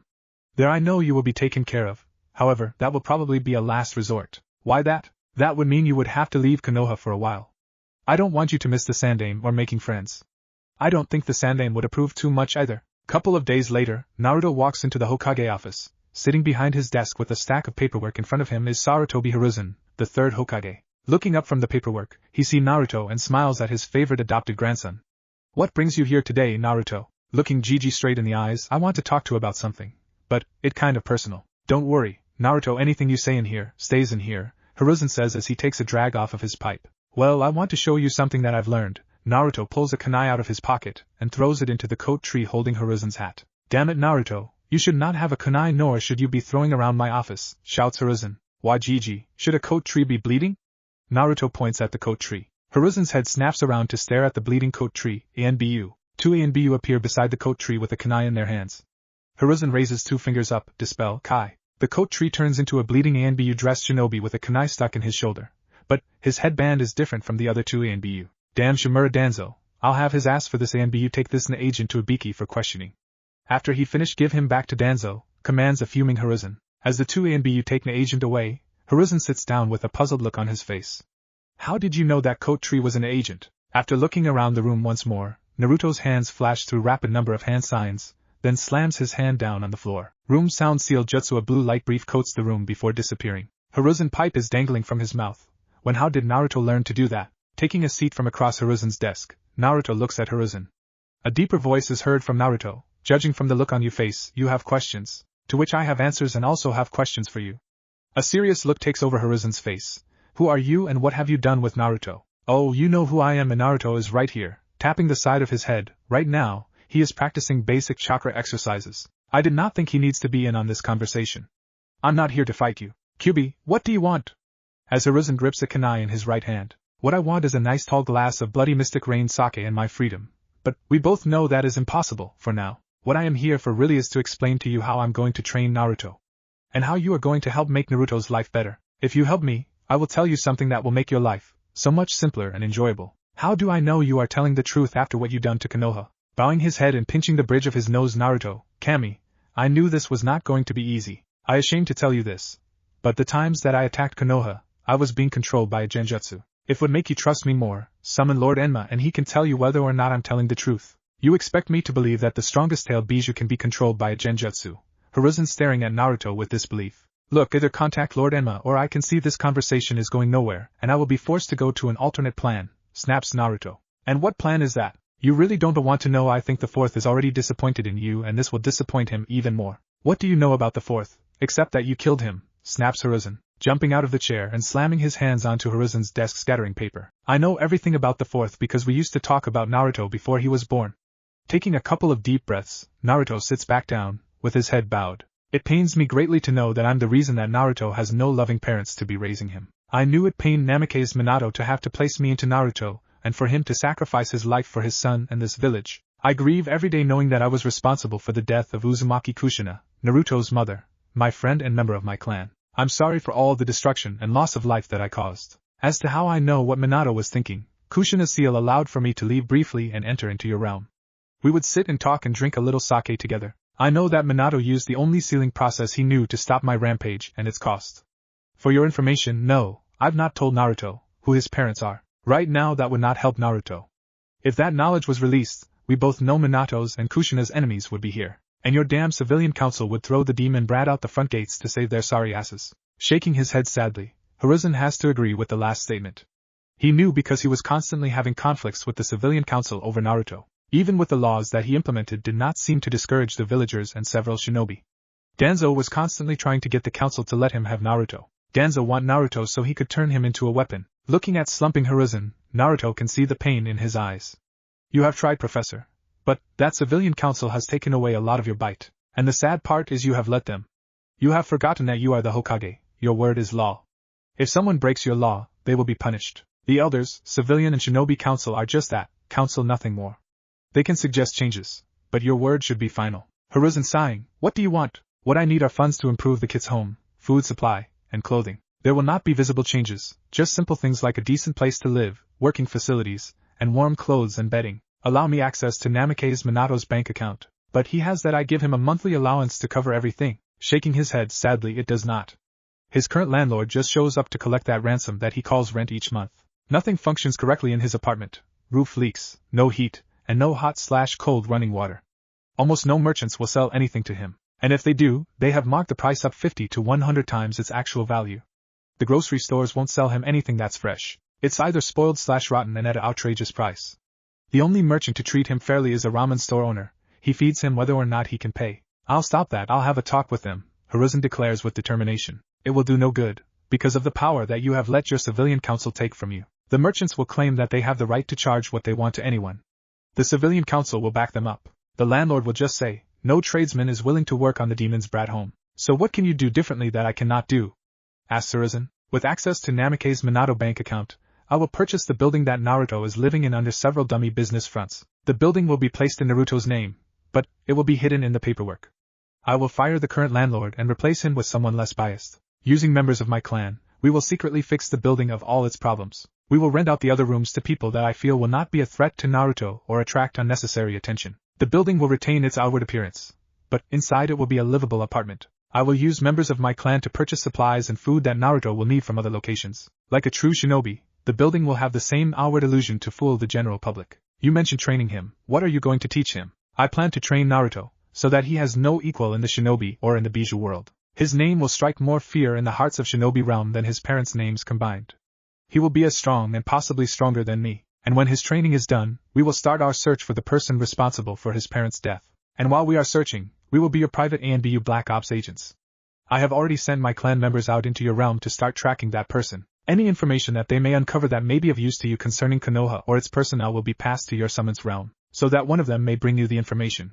This way your association with us will be kept hidden. When I feel Naruto's ready, I will have you to test him in combat to ensure to yourself that he is ready. Hiruzen nods his head in agreement. Kyuubi can do that and more for Naruto. The Kit would like to know the status of Lady Hyuga / her unborn Kit and Lady Hinata. And what did you find out about the ambassador and the physician? Taking a drag on his pipe, Hiruzen leans back in his chair. You were correct, Lady Hyuga was being poisoned. But, now she is en road to recovery. Her condition should clear up shortly, and the baby seems to be fine. Hinata was placed under a sleep genjutsu. It has been dispelled and is showing no side effects. It seems the good ambassador was doing this on his own, to help improve his clan and status back at home. The ambassador was sent back. A letter of complaint by the Fire Daimyo has been sent to Cloud Daimyo. The doctor hated Lord Hyuga for some time, and saw this as a way to getting back at him, and make some money. The doctor was turned over to Lord Hyuga. But before he could be questioned further, he hung himself. I seriously think someone helped him, to make sure he did not tell on them. The Kit will be glad to hear that. Before I forget, the one thing I promised you earlier to make your life easier and simpler. In doing your paperwork, use Kage clones. I cannot do that. Council says I have to read all documents concerning the village. A Kage clone's memories will transfer to you after they dispel, so if the clones have read all said documents, you will know instantly what every document said. But foremost, once again, Sanname Sarutobi, you are letting the civilian council tell you how to run your village. One final thing before we part ways. If anybody tries to hurt or kill Naruto, I will kill them instantly and painfully. A grinning Hiruzen agreed. Do what you have to do to protect Naruto. I will give you access to Namikaze Minato's bank account. With that, Naruto stands up and reaches across Sandame's desk to shake his hand. Thank you. After shaking his hand, Naruto release, turns and walks out the door. Sarutobi Hiruzen leans back in his chair and starts to refill his pipe. Kyuubi is right, I'm the Hokage. Screw the civilian council doing the hand signs. Hiruzen calls out, 3 Kage clones. A poof of smoke and 3 clones appear. Okay. Start reading and separate them into piles according to degree of importance. As he points to the pile of documents on his desk, the clones divide up the paperwork and start to read and separate documents. Reaching inside his desk drawer, Hiruzen pulls out his bottle of sake and pours himself a glass. Taking a sip of his sake, Hiruzen leans back in his chair. Things are going to start to get interesting around here. Everybody close your test booklets. The written part of the exam is now over, Mizuki announces to the class. Naruto had watched his classmates taking the test, and by observing their body language, all of them had passed. Reaching over to shake Shikamaru awake, Shikamaru, test's over, so quit drooling on it. Troublesome. And just when I was getting to the best part of the dream, a yawning Shikamaru. Closing his test booklet, Naruto asks, so were you having that dream where you crowned World Shigo champion again? Stretching his arms over his head, Shikamaru says, yeah, and my prize was my own private hill to watch clouds go by. So did I miss anything exciting? Leaning back in his chair, Naruto replies, beat Sensei in shogi again. You just got lucky, beginner's luck. Yeah, I gotten lucky the last 360 games now. Nah, the rookies of the year took 2 hours to finish the test. Shino and Hinata finished theirs in about an hour and a half. Choji and Kiba both finished about 20 minutes ago. Looks like everybody is happy with his or her answers. Seeing that you finished your test in less than 30 minutes and snoring shortly thereafter. Shikamaru trying to sound offended. I have you know I don't snore, I just breathe deeply. Standing up and putting on his trench coat. I think Mizuki was trying to use an anti-deep breathing jutsu on you. But like usual his jutsu sucks and didn't work. Maybe he should have gotten the rookies of the years to do it for him. He could have given them gold stars. Walking toward Mizuki's desk to hand in his test booklet, Shikamaru says over his shoulder. Placing his test booklet in front of Mizuki, Naruto bows, it has been an honor to be your student, Sensei.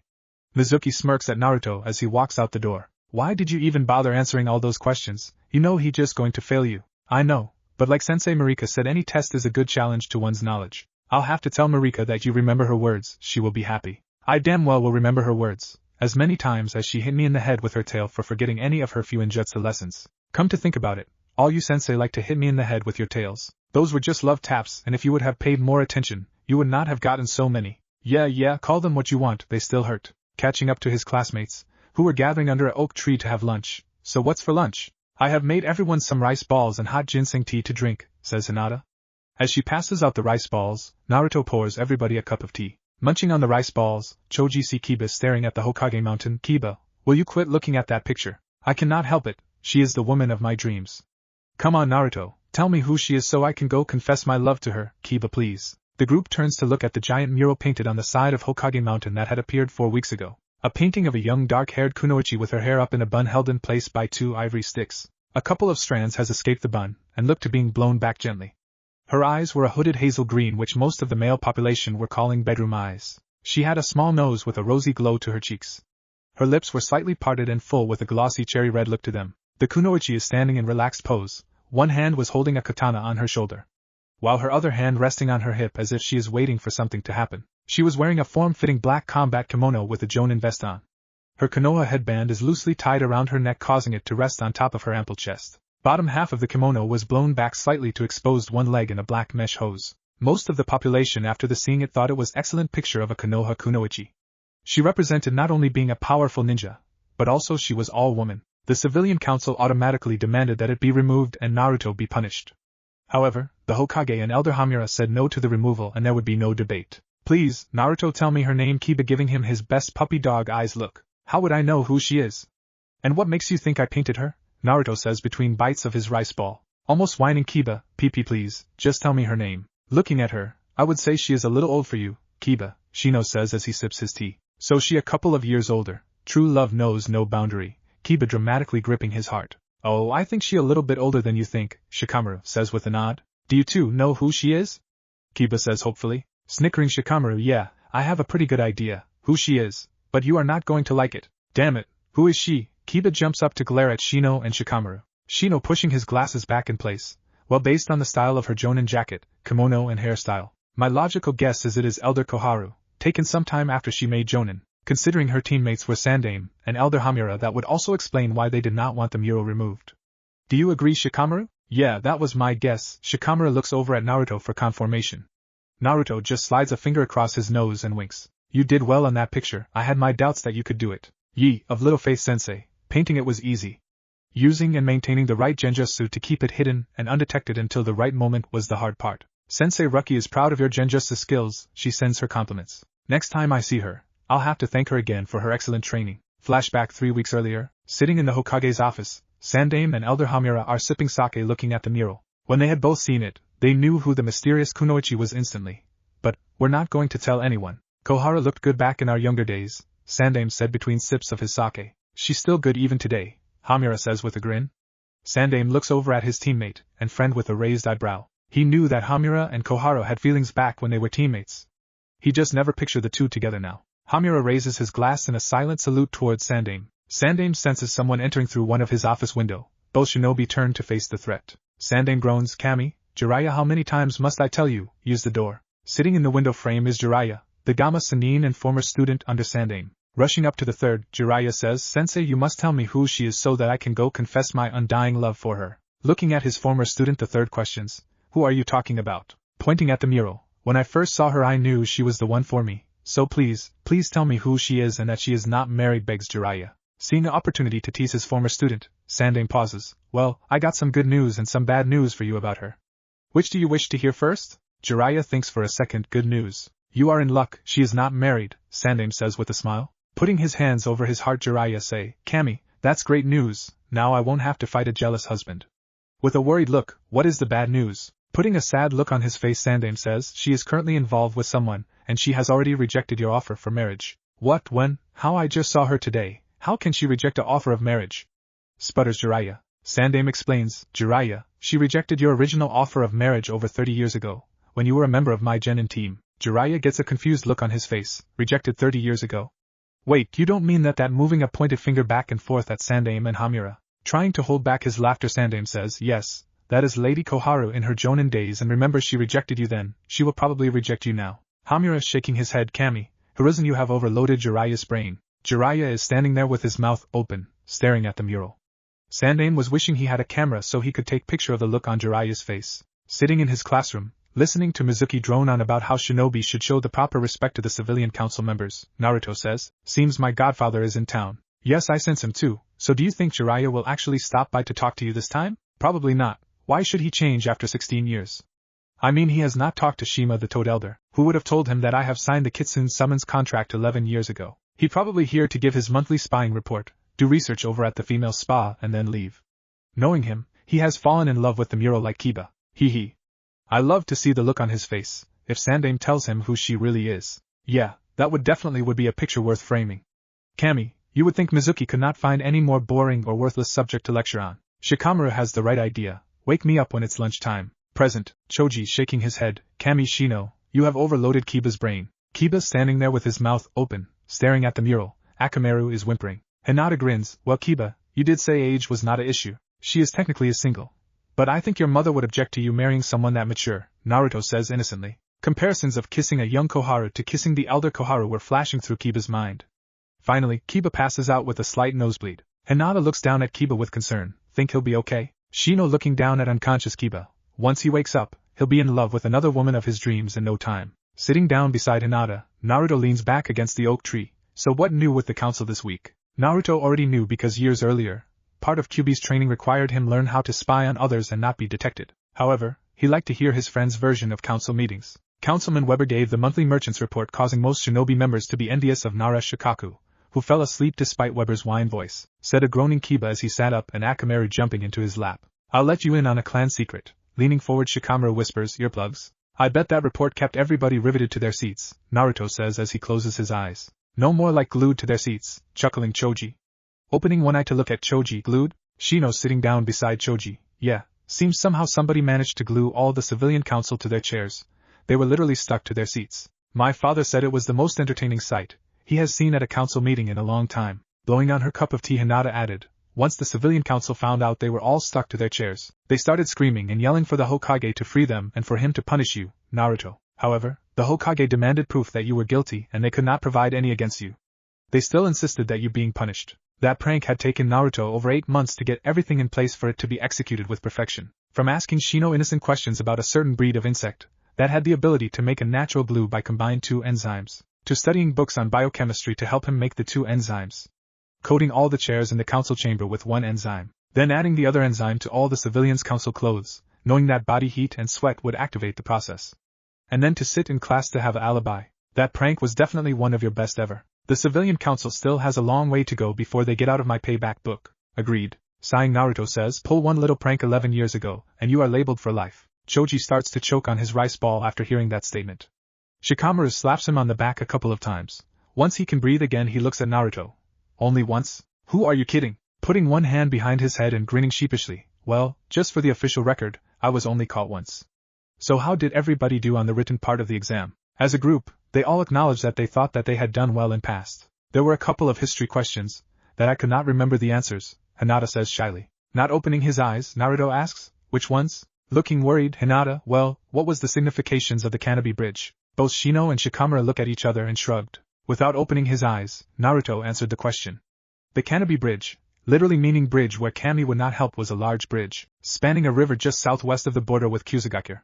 During the Third Shinobi World War, this bridge was vital to Iwagakure's supply line. Team Minato, Hatake Kakashi, Uchiha Obito, and Inuzuka Rin, led by newly promoted Jonin Kakashi, were given the mission of destroying it. They eventually succeeded with the aid of the team's official leader, Jonin Namake's Minato, Konoha's Yellow Flash, although it did cost the life of Obito, thus crippling Iwagakura's means of receiving reinforcements/supplies and ending the war sooner. Wow, when did you learn that, Naruto? Asks a amazed Choji. When you get sent to the library for detention, you either read or sleep. I've been told by some wise individuals knowledge is power. You would be amazed at what you can find in the library and village history archives, as Naruto glances at the mural. The other question, what is the importance of Black Tuesday? Again both Shino and Shikamura look at each other and shrugged. In a quiet voice, Naruto begins to speak. Black Tuesday happened 16 years, 6 months and 2 days ago. It was the day that Kyuubi no Yoko, the nine-tailed demon fox, attacked Konoha. Kyuubi no Yoko killed over 500 shinobi and villagers during its rampage. The fourth Hokage, Namake's Minato, used a forbidden jutsu to kill Kyuubi no Yoko, thus saving the village. However, at the cost of his own life. You all know Black Tuesday better as Namake's Day, a day in which the village celebrates the fourth's victory over the Kyuubi no Yoko, and on that day try to make my life more miserable if possible. I'm sorry about that, Kit. I know it was not your fault. We will make amends for that now that we have cured your problem. Now we are on the hunt for him. Sipping her tea, Hinata notices the look of pain on Naruto's face as he recites the answer for that question. Naruto-chan, I know why that date and subject pains you, because I know the truth about you and Kyuubi no Yoko. In my story, Hinata's mother is still alive, so I will need a name for her other than Lady Hyuga. Looking through the web, she was always referred to as Hinata's mother, so for my story, she will be known as Hyuga Senna. In addition, Rin will be alive and a member of the Inuzuka clan. I am still working on her relationship to Kiba. Right now, I'm leaning towards her being Kiba great-aunt's daughter. She will be an age range of Kakashi since she was on his genin team. Sipping her tea, Hinata notices the look of pain on Naruto's face as he recites the answer for that question. Naruto-chan, I know why that date and subject pains you, because I know the truth about you and Kyuubi no Yoko. Hyuga Senna is sitting in her private garden sipping ginseng tea, watching her husband Hayashi meditating. She knew that the clan elders were putting pressure on Hayashi to replace Hinata with Hanabi as clan heiress. Their reasoning for the replacement was that Hinata had not learned the clan's taijutsu, gentle fist, and she was soft-hearted. She was too friendly with the lower house to be an effective head of the clan. Unofficially, it was about her wanting to change the caged bird seal and her association with Naruto. She had been voicing her opinion that it was wrong for the main house to control the lower house members through pain. Several elders were even dropping hints that Hinata should be sent down to the lower house, and the caged bird seal placed on her. Senna knew her husband was having a tough time keeping the elders from sending Hinata down to the lower house. She knew that the elders were correct in their assumption that Hinata had not learned the clan's version of the gentle fist taijutsu. She also knew that several of the elders were looking at Hinata with lust. If sent down to the lower house, she knew if several of elders would use the caged seal against her so they could rape Hinata. Senna knew that would never happen, because she would kill all the bastards before they touched Hinata. Flashback 6 years earlier, Hinata was starting to learn the gentle fist from her father. Naruto was watching her as he worked in Senna's garden. Senna paid Naruto to help her around her garden occasionally. She learned that were little ways in which she could help Naruto. She was amazed at how attentively he would listen to her instructions. Naruto would ask specific questions concerning the job, what was to be done, and then do it quickly and efficiently. Stopping to watch Hinata trying to copy several of her father's moves, Naruto asked, Lady Hyuga, is the gentle fist earth-based taijutsu? Looking at her husband and daughter practicing, Senna stops. Yes it is, why do you ask? Pulling up a weed, Naruto continues, Hinata's natural movements are more gentle and flowing like water, whereas Lord Hyuga's movements are more ridged or solid like earth. Hinata will never learn that taijutsu trying to copy her father's style. Watching the two, Senna has to agree with Naruto. Hinata would never be able to learn it by copying her father's style. Senna starts to thinking about her younger days and the trouble she had while trying to learn the gentle fist. She remembers how her grandmother had taught her a different version of the gentle fist which was surprisingly stronger than the clan's version. Senna smiles as she remembers her grandmother whipping several of the future elders with her version of gentle fist to prove her point. When she and Hayashi spar in private, she always made him work for his victories. Yes, Naruto, there is another version of the gentle fist based on water style. It is almost forgotten in our clan, however, I practice that style. I will ask my husband if I can teach my version to Hinata. Thank you for helping me notice Hinata's problem and coming up with a solution to correct it. Senna bows to Naruto, who is pulling another weed, putting his hand behind his head and grinning. I just am trying to help Hinata so that she can do her best. Senna smiles at Naruto. Once again, Naruto, you are making my family strong and secure. Minato Kushina would be so proud of you. Thinking back to the weeks after the kidnapping attempt, Senna remembers how she finally realizes who Kai was in reality. Senna had drawn a picture of Kai and would look at it. There was something about the face that reminded her of someone, but she just could not put her finger on it. One afternoon, Senna was showing Hinata a photo album of Hayashi and herself when they were in the academy. She had a group picture of Sim, Mikoto, Kushina, and herself. Beside that picture was a picture of Hayashi, Shikaku, Choza, Shikuro and Minato. When she noticed Minato's distinct hairstyle and Kushina's eyes, she knew who Kai was. Kai was what Naruto would look like later in life. But he currently did not have the skills or experience to have stopped the kidnapping. She knew that Kushina's had been the Jinchuriki to Kyuubi no Yoto. Senna had actually met Kyuubi several times, and she was amazed at his helpful advice and loyalty to Kushina. She reasoned that Kyuubi had borrowed Naruto to save her family, making her wonder what had caused Kyuubi to go on his rampage almost 11 years earlier. Senna had been out of town visiting relatives in the Fire Daimyo capital when Kyuubi rampaged on Konoha. She could not understand why Kyuubi had attacked village. She was heartbroken to hear about the deaths of her best friends Minato and Kushina. But what devastated her the most was when the third would not let Hayashi and her adopt Naruto. Then the third passed a law about not telling Naruto about his heritage or him being the new Jinchuriki to Kyuubi no Yoto. Senna knew that only a few people knew of Minato and Kushina's marriage or that the village had a Jinchuriki. It broke her heart to see the villagers treating Naruto with hatred and malicious. She and the other clan head wives tried to make life easier for Naruto, but the civilian council blocked them at every turn. Her own clan elders were even worse when it came to treatment of Naruto. Senna felt it was their jealousy of Naruto's heritage. Kushina's clan having the highest ranking in the land of the Whirlpool, to Minato being the Yondaime Hokage and his legendary jutsu, Yellow Flash and Rasengan. The elders believed that the Hyuga clan was superior to all other clans except for the Senju clan. They knew that Senju Tsunade was the only surviving member, and she had left the village. The elders believed that the Byakugan and the Gentle Fist Taijutsu was the ultimate weapon in the village, even better than the Uchiha clan's Sharingan and fire techniques. She had a suspicion that several of the clan elders had suggested strongly to a couple of the lower house members to attack Naruto outside the clan complex. She noticed whenever any of the elders walked by, Naruto's eyes would follow them and he would have a mischievous grin on his face. Recently, several of the elders had unfortunate accidents happen to them. Several elders developed a body odor that was rather offense to everyone including themselves. 2 male elders seemed to have drunk too much sake one evening and decided to dance around the complex, one deciding that his body was perfect and clothing was unnecessary, while the other just stripped down to his undergarments before dancing, which were a black lacy bra, pair of lacy black panties and black mesh hose. The elders immediately blamed Naruto for these problems and demanded that Hayashi ban him from the complex. Senna noticed one common factor in all of these recent accidents. The elders could not blame anyone from the lower house for these mishaps, thus not use the cage seal as punishment on them. She also recognized the similarity in the accidents, because she has seen Kushina pull similar accidents in her younger days. Senna had to chuckle because she and several other female classmates helped Kushina pull pranks on their male classmates, and a few villagers. And she wasn't going to tell her husband, due to the fact that she had pranked him a couple of times at the academy. Lady Hyuga, it looks like Lord Hyuga and Lady Hinata are finished practicing and are heading this way for tea. I have finished weeding and will throw away the trash on my way out, Naruto says, breaking Senna's train of thought about Naruto and Kai. Would you like to have some tea with us? Asked Senna, bowing to Lady Hyuga. Naruto says, thank you for the kind offer, but I do not think it would be in the best interest of Lord Hyuga to be seen drinking tea with someone like me. Following his eyes, Senna see 2 elders standing in the shadows. They had been watching Hinata practicing and Naruto. Bowing once again, Naruto picks up all the trash and starts to walk out of the complex, stopping to bow to Lord Hyuga and Hinata before exiting the complex. Lord Hyuga stops to acknowledge Naruto's bow, however he puts his hand on his daughter's shoulder to keep her from bowing to Naruto. As Naruto walks off, Hinata looks up questioningly at her father as they walk towards Senna. Hanabi comes running into the garden, followed by Hizashi with a tea set. Senna grabs Hanabi and gives her a big hug. Did you have a good nap, baby girl? Puffing up her little chest, Hanabi say, Mom, I'm not a little baby. You will always be my little baby girl because you are precious to me, as Senna hugs her daughter again. Just like your older sister is precious to me also. Smiling at Hinata, looking up to see her husband and daughter smiling at Senna and Hanabi.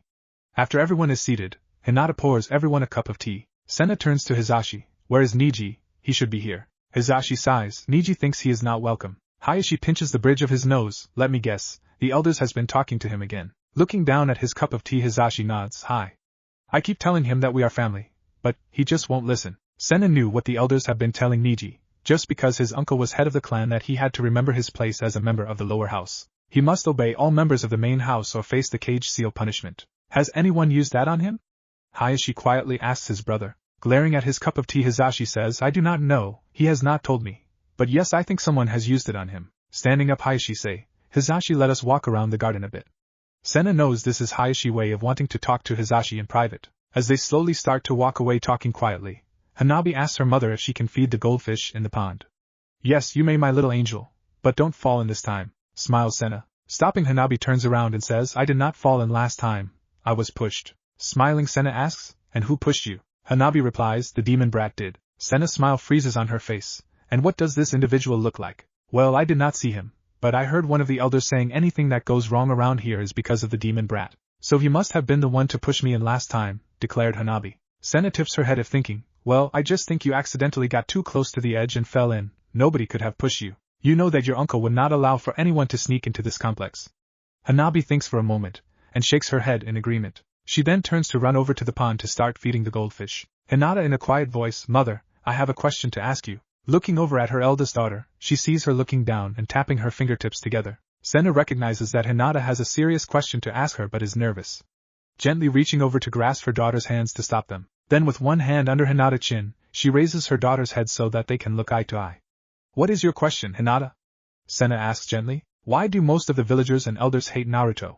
Why did Elder Takuma tell me not to associate with the demon brat? Hinata looking confused at her mother. Questioning Senna asks, first, how you feel about Naruto? Thinking for a minute Hinata smiles. Being around him makes feel happy and secure like nothing can harm me because he will protect me. He never yells at me or belittles me for making mistakes. He says, how can he yell at someone for making mistakes, when he has made so many? When I make a mistake, he tells me to learn from my mistake, and at least try something different next time. He always tells me to believe in myself and never to give up. Naruto is my friend. I would like him to be my boyfriend someday. But I'd better not tell Mom that yet. Hugging Hinata, Senna says, I'm so proud of you, my angel. Releasing her from the hug, Senna looks Hinata in the eyes, Angel. I'm going to tell you a secret about Naruto that you must not tell anyone. Do you understand? Hinata sees the intensity in her mother's face. Hi. Hinata, what do you know about Kyuubi no Yoto? Senna asks. Kyuubi no Yoto, the demon fox attacked Konoha on October 10th. Yondaime Namikaze Minato killed Kyuubi at the cost of his own to save the village, Hinata answers. Shaking her head in agreement, Senna says, yes, that is the official story that everybody is told. But sadly it is false. Kyuubi no Yoto is a Bijou, and in this realm he is made up of pure chakra and could not be killed. Confused, Hinata asks, if he could not be killed then what happened to him? Sadly, Senna says, the only means to stop Kyuubi was to be sealed away in a Jinchuriki, and the forced sealing process cost Minato his life. Still confused, Hinata asks, Kyuubi was sealed into a Jinchuriki? What is a Jinchuriki? Looking up at the sky, Senna say, Jinchuriki literally meaning power of human sacrifice are humans that have Bijou sealed within them. The Jinchuriki are typically viewed by those around them as the Bijou that had been sealed within them, leading to prejudice, being hated and feared. Minato was forced to seal Kyuubi into the only newborn child, whose heritage allowed for him to suppress Kyuubi's intense chakra power. Who was that poor child? Hinata whispers. I think you already know the answer to that question. Now that you know the truth, what are you going to do?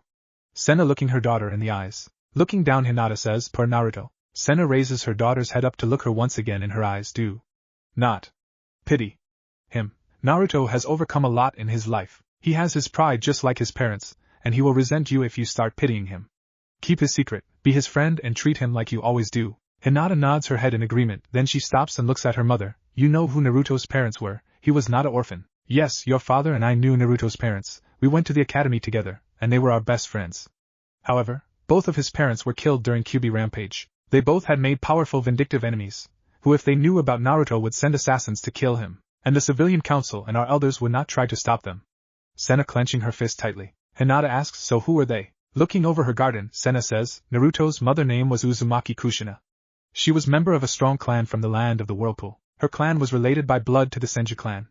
She was sent here because she had a strong Kekkei Genkai necessary to become the second Jinchuriki. Kyuubi was transferred into her just before the first Jinchuriki died. Kushina graduated from our academy and worked her way up to Jonin. She was an extremely talented and powerful kunoichi even without Kyuubi. Kushina was listed in several hidden village bingo books with a huge bounty, but also with a flea on sight in a couple of the books. She was known as Konoha Crimson Death, probably because of her long flowing red hair was the last thing her enemies saw before their death.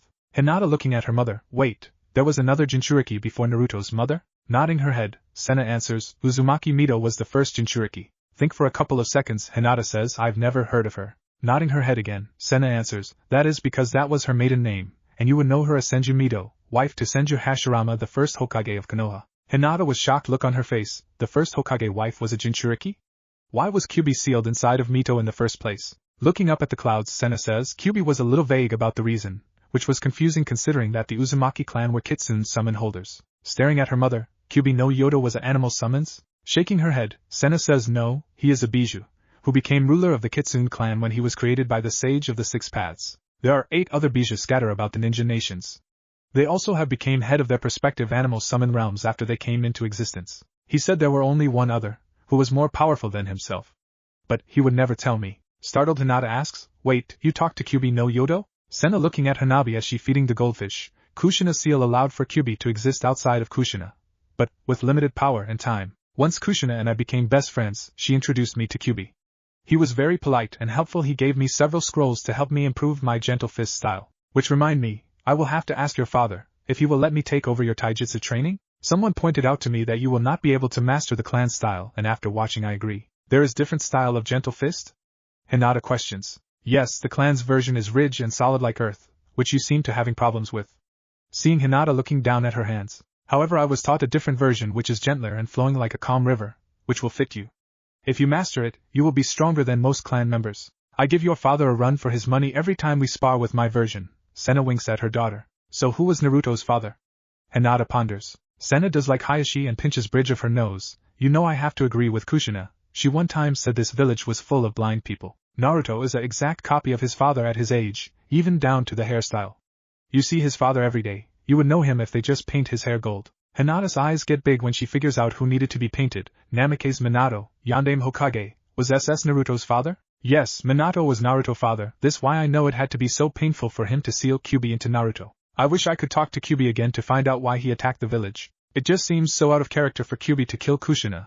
I know he consider her a member of his Kitsune clan. Once again looking her daughter in the eyes, Sena asks now you know, why almost everybody hates Naruto.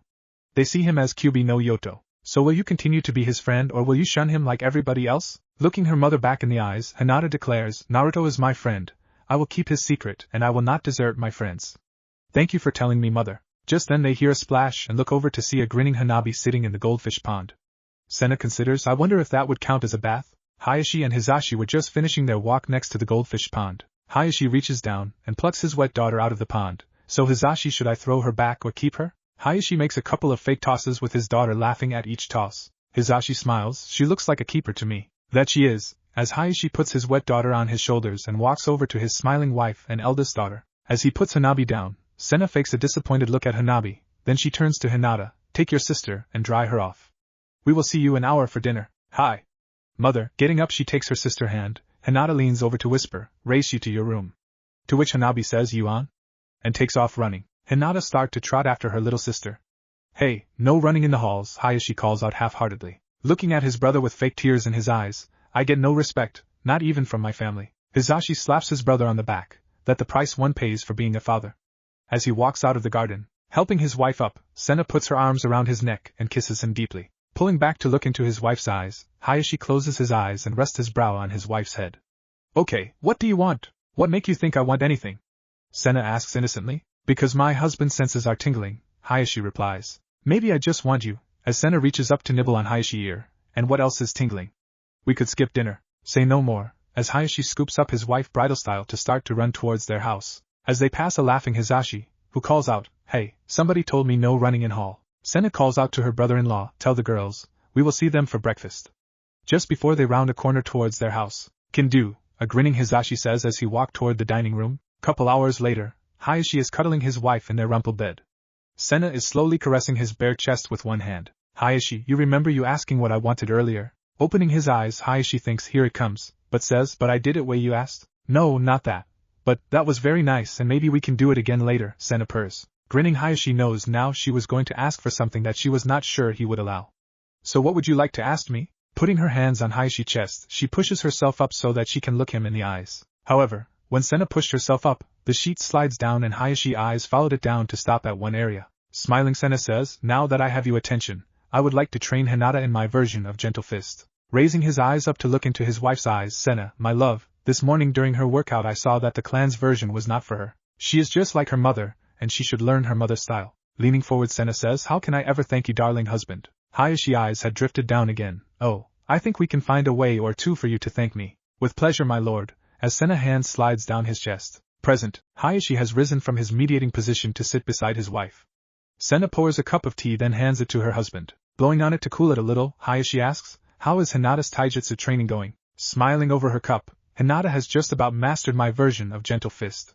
She lacks stamina and experience, but her technique is excellent. Naruto has been a willing punching bag and is helping her improve in other areas. Hayashi flinches a little at the comment about being a punching bag, because he'd been on the receiving end of his wife's strikes. Looking at her garden, So is the elders still pressuring you to send Hinata to the lower house? Sighing Haishi says, yes, they are using the same old arguments about Hinata not knowing the gentle fist, and not being strong. Grinning Sensei, well, you could always let Hinata kick a couple guys' asses to prove she knows the gentle fist. Smiling at his wife, yes, that thought crossed my mind. However, most of the elders remember the ass kicking they got from your grandmother. They don't want a repeat performance, so they are stressing the true form of the clan's version of the gentle fist. So what are you going to do?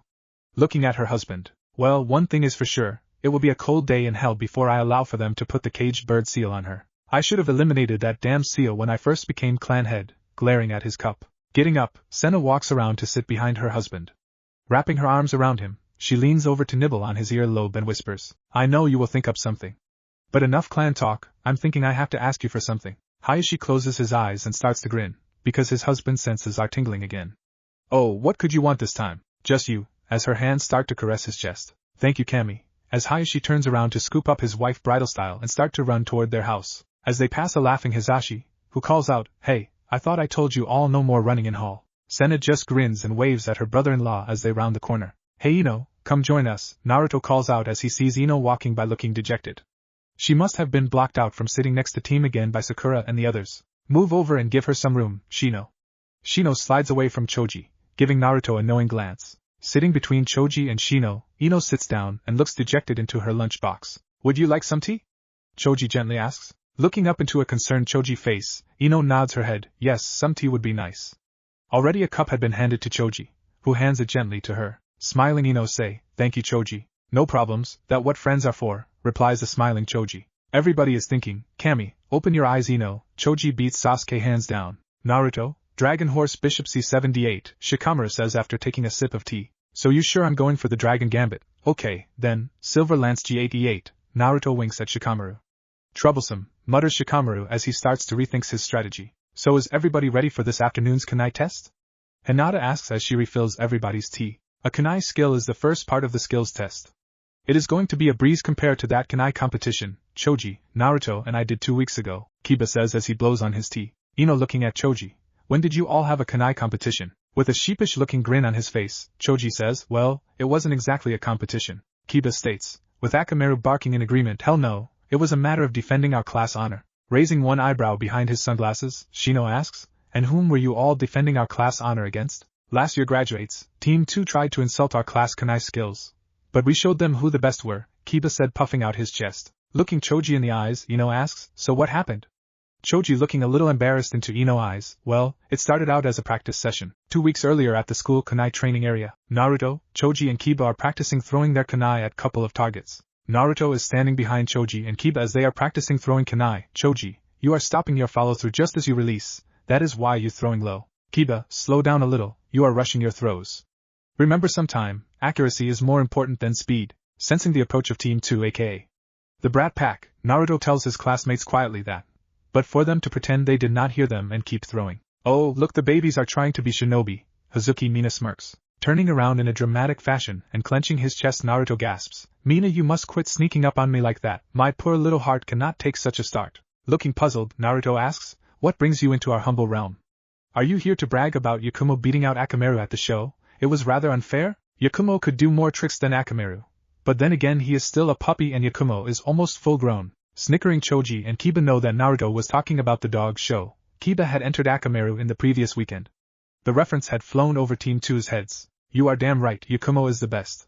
No, we are here to see Sensei Mizuki before returning to our shinobi business, and saw that you babies can barely hit your targets. Smirked Mina. Yeah right, you were being used as mules to deliver the latest message to Mizuki from his sound contact. You are so dumb. I'm definitely going to have to rethink that idea of killing Team 2 via the friendly fire excuse. Let me know when you plan to do it. I have several techniques I want to try. You and me both, don't worry, there will be enough fun for both of us. Maybe Team 2 could help us per students, so that one day we can become competent shinobi such as you. Naruto giving Mina the puppy dog eyes look, like we would waste our valuable time trying to teach you losers, Mina states. Well, how about we have a friendly Kanai competition and to make things interesting a little wager? Unless you are afraid that you might lose to some students?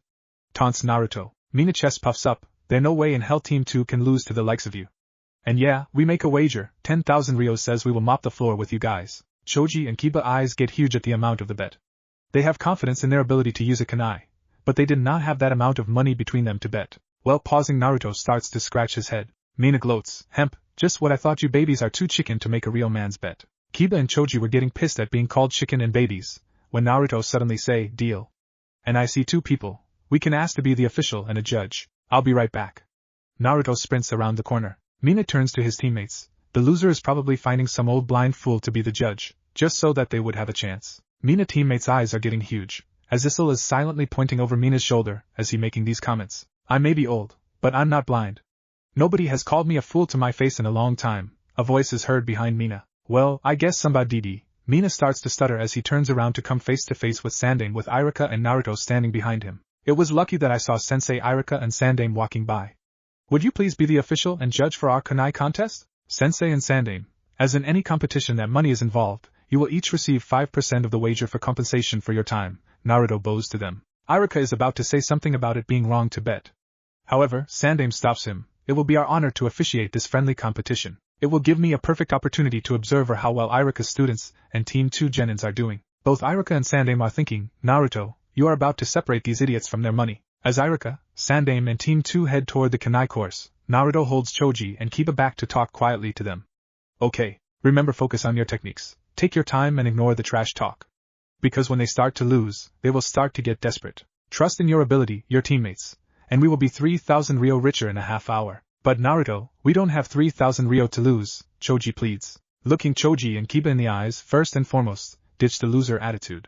If you go into any situation with I cannot win attitude, then you have already lost. Do you think I would made this bet if I did not know we could whip these guys? Come on guys, you know I do not bet on losers. Now let's go and kick Team 2 asses and take their money. Yeah, come on Choji, let kick ass and take names, Kiba says. Akamaru barks in agreement. You losers are coming or what, yells Mina. Just had to discuss a little strategy, and who would throw first, Naruto says as they walk up to the group. It doesn't matter, you are just a bunch of losers compared to Team 2, Mina boasts. Iruka steps up, okay, this will be test similar to the final graduation test. First test will be the single target with a 10-point scale. 2 members will throw 3 Kanai each and the third member will throw 4 Kanai from a range of 20 feet. With the potential for a perfect score of 100. The second test will once again be 2 members throwing 3 Kanai each and third member throwing 4 Kanai. But this time at swinging targets set at 20 feet. A different team member must be chosen to throw the even number Kanai at each test. If there is a tie at the end of 2 rounds, then each team will pick a challenge and the final score of those 2 events will decide the winner. If either team fails to accept others' challenge, they will automatically lose. Does everybody agree? Both groups go high. As the teams start to line up to throw, Naruto says, wait, before we start. Sandame, here is my team's wager, so that you can hold it in good faith. Reaching inside his trench coat, Naruto pulls out a bundle of Ryo and hands it to Sandame. Sandame turns toward Mina looking for his wager. A panic look is crossing Team 2 faces because they did not have that amount of cash on them. So where is proof of your wager? Sandame asks politely. Well, you see, Mina starts to sputter. Grinning, Naruto says, that is okay, Sandame. I know that Konoha shinobi are trustworthy and would not welch on a wager. No, they won't, and I will make sure of that. Sandame glaring at Team 2. Choji pulls Naruto over to the side. Where did you get that kind of money? Don't worry about where I got it. Just stay focused on the competition. Which one of you wants to throw the even number first? Choji raises his hand. Good, okay Kiba, you throw second. And if need be I will throw last on their challenge. Okay, let's kick some ass. Naruto puts his hand out, Choji and Kiba puts theirs on top of Naruto's hand, then they yell victory and jerk their hands up in the air. First round each team, throw a perfect score. The second round Kiba rushed to throw and end up with a 98. However, Takara also missed, causing his team to score a 98. Tie score, Team 2 you have to pick a challenge, Iruka announces. Mina smirking, we want the pendulum challenge. What's the pendulum challenge? Both Choji and Kiba are looking questioningly at Naruto. Taking them off to the side in a huddle, Naruto explains, the pendulum challenge has a stationary target located 20 feet back. However, you have one swinging log placed 10 feet and a second swinging log placed at 15 feet. The look of panic is forming in Choji and Kiba eyes. Naruto puts his hands on each of their shoulders. It's easier than it looks. Take your time and figure out the timing of the logs. Once you see the timing pattern, then remember your technique, make your throw. Now is when the major trash talk about to begin. Be ready for it, and don't let it affect your focus. Mina will be attacking when he thinks can break your concentration. Don't let that happen. Okay. Let's do our best and go home richer. Iruka is fuming because he knows that his students have never been exposed to the pendulum challenge. This was a genin kunai drill. Sandame is quietly lighting his pipe, wondering what Naruto is telling Choji and Kiba. He knows that the Inuzuka and Akimichi clans are not very good with kunai. Kiba steps up to make his first throw.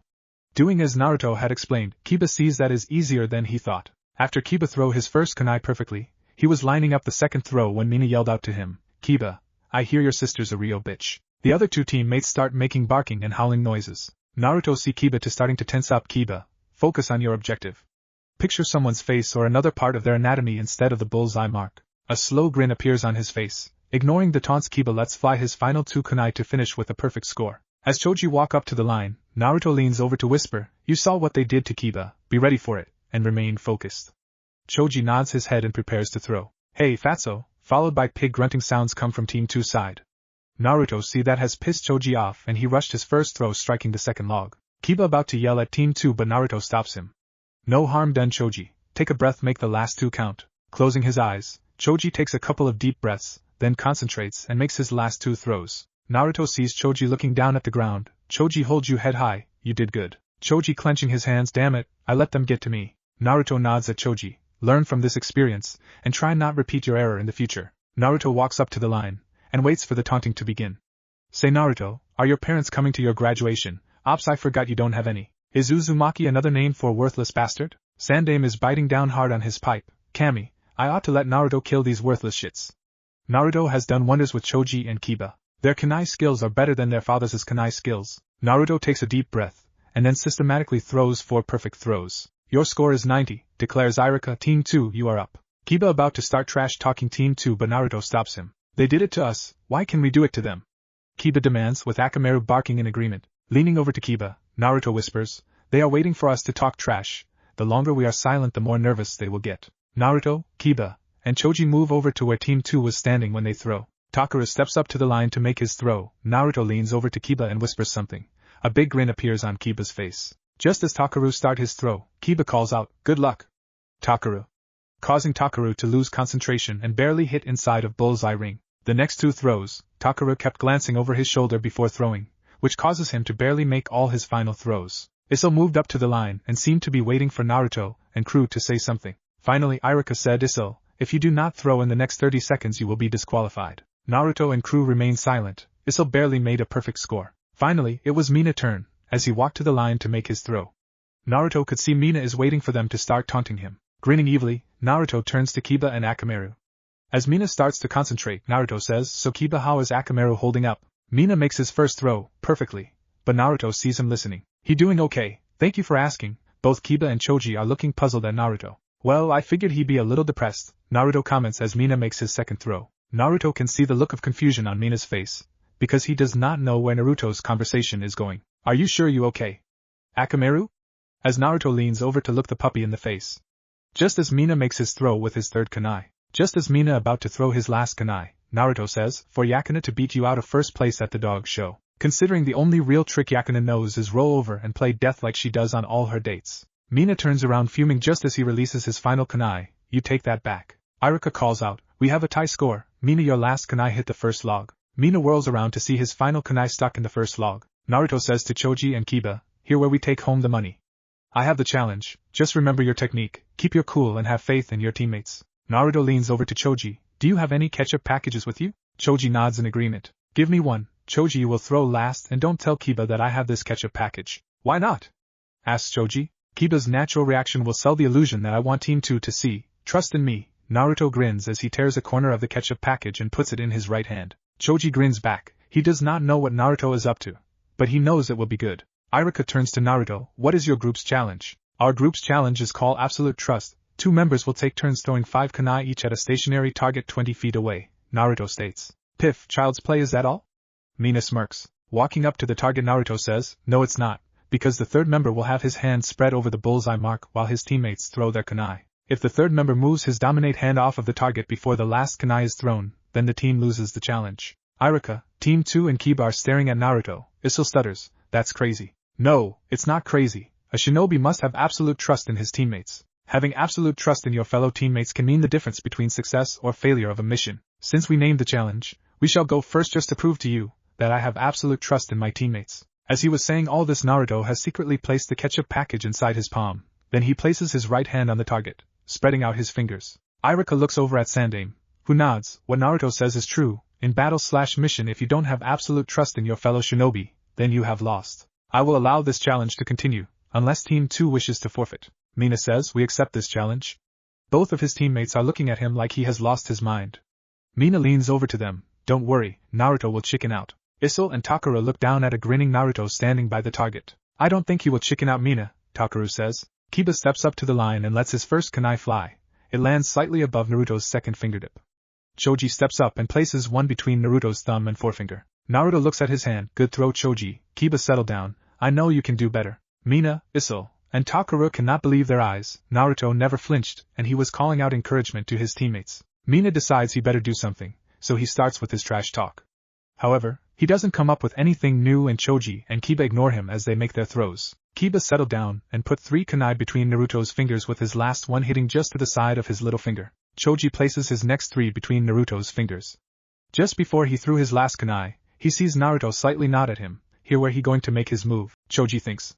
Just as the final kunai hits the target, a stream of red shoots out over the board. Naruto's hand is now covered in red. Gritting his teeth, Naruto turns to Iruka. The last kunai has been thrown, and can I move my hand now? Iruka numbly shakes his head. Yes, your team's score is 98 out of 100. Naruto reaches inside his trench coat and pulls a handkerchief out and wraps his hand. With his left hand, he removes the 10 kunai, then using his bandaged hand, attempts to wipe off the red stain off the target. But all he does is spread the red over the target. Walking towards his teammates, Naruto is cradling his right hand in his left. Team 2 and Kiba are staring at the red-stained handkerchief. Your turn, Mina, Naruto says through clenched teeth. Team 2 is in huddle, arguing who would have his hand on the target. Sandaime taking a puff on his pipe. He had watched Choji make his last throw and knew that he had not hit Naruto's hand. He suspected that the red was probably ketchup, but it had the desired effect that Naruto wanted on Team 2. Naruto was doing a class non-jinjutsu on Team 2, and they were falling for it totally. Sandaime had to smile. Naruto was surpassing all of Sandaime and Kyuubi's expectations on being a world-class shinobi and trickster. After arguing, Isol walks down and places his left hand on the target. Seeing this, Akamaru growls. Naruto nods his head. You right, Akamaru. Sensei, I call a challenge to Isol placement of his hand. Iruka looks over at Naruto. What is your challenge? It has been pointed out to me, Isol is not using his dominate hand like I stated in the original challenge. He should be using his right hand instead. Naruto points with his left hand as he clenches his red hand to his chest. Iruka looks at Isol. Naruto is right. Either change to your right hand or forfeit. With terror in his eyes, Isol moves to the other side of the target and places his hand over the bullseye. As Takara lines up to throw his first kunai, Naruto is telling Kiba, yeah, it hurts. But Choji just barely hit the knuckle. I'm lucky, it could have been the end of my shinobi career before it even started. But I was not worried. I know how good my teammates' kunai abilities are. Isol nervously hears this and starts to think about Mina and Takaru's skills level at kunai. Just as Takaru throws his first kunai, Isol jerks his hand off the target. Disqualification, Team 2 loses, Iruka calls out. Smart move, Isol, Choji calls out as he points to the location of the kunai, which was in the dead center of the bullseye. Isol's eyes get big. The kunai would have hit the back of his hand, thus probably ending his shinobi career. You son of a bitch, you tried to cripple me, Isol screams as he rushes at Takara. Takara holding up his arms. Honestly, I wasn't aiming there, besides you moved. Iruka grabs Isol from behind. Settle down, and take a deep breath.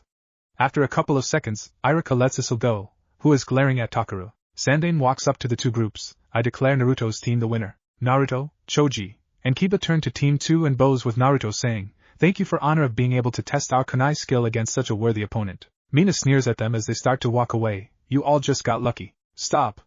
Sandaime yells at Team 2.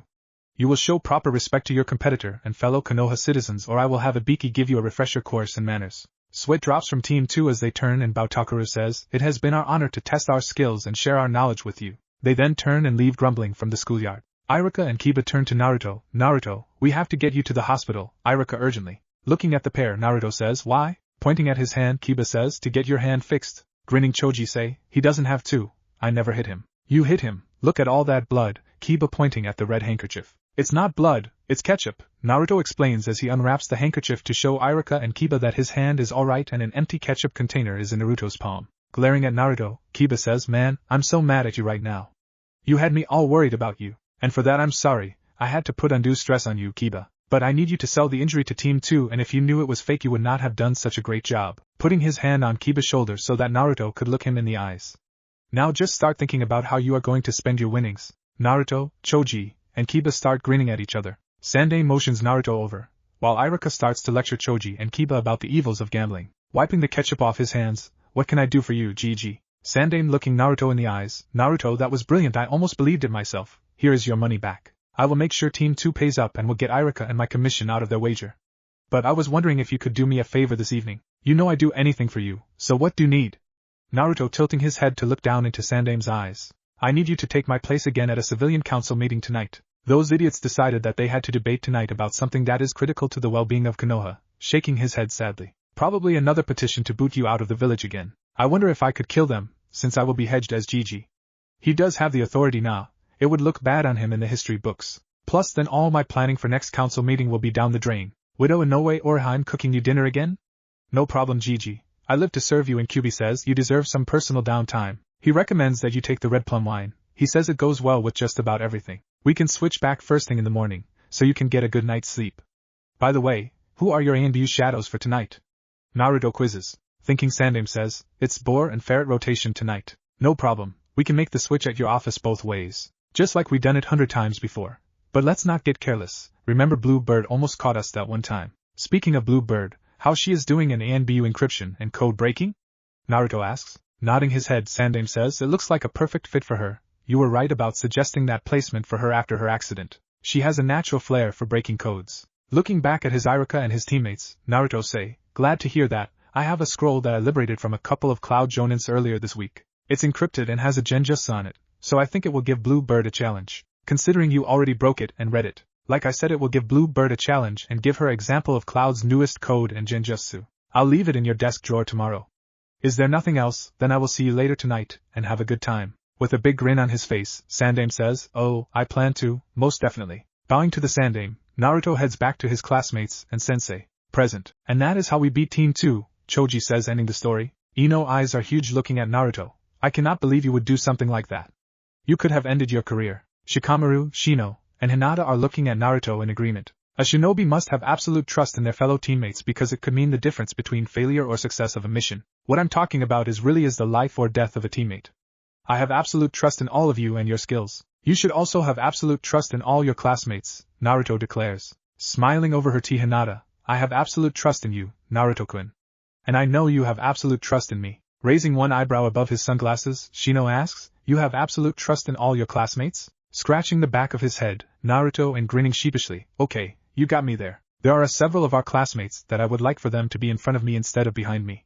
The rookies of the year jump to the front of that list. Sounding offended, Ino growls, you do not trust Sasuke? The whole group nods their heads in agreement. A rarely serious Shikamaru says, Ino, Sasuke has the making of a perfect Konoha shinobi. However, he has that Avenger attitude for his brother. Ask yourself this question, in the middle of a mission he see his brother running away. Honestly, what do you think Sasuke is going to do?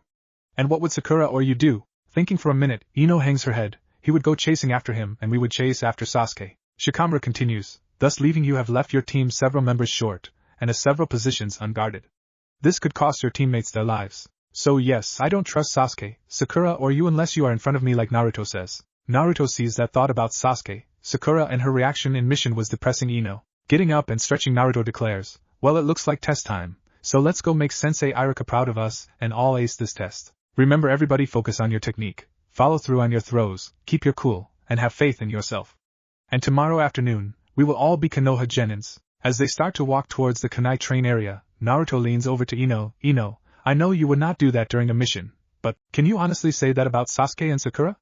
It will be our jobs as teammates to ensure the safety of each other. You will just have to find a way to bring Sasuke around to being a team player. Ino's face brightens up, yeah, I will help him change his ways. And runs ahead of the group to join Sasuke's fan club around him. Shino leans over to Naruto, why did you tell her that? You know her hanging around Sasuke hurts Choji. Sighing, Naruto said, I know that. But if I had not told her about that opportunity, then Ino would not concentrate on the test and would fail. Losing to Sakura and not having the possibility to be on Sasuke's team would destroy her. Once she has her headband, then hopefully she will focus on being a true kunoichi. I hope someday Choji will forgive me. As they are walking towards the course, Naruto turns to Akamaru. I know you will win at next show. You will beat Yakun next time for sure. I'll put money on it. Akamaru barks in agreement from on top of Kiba's head. As they are walking towards the course, Naruto turns to Akamaru.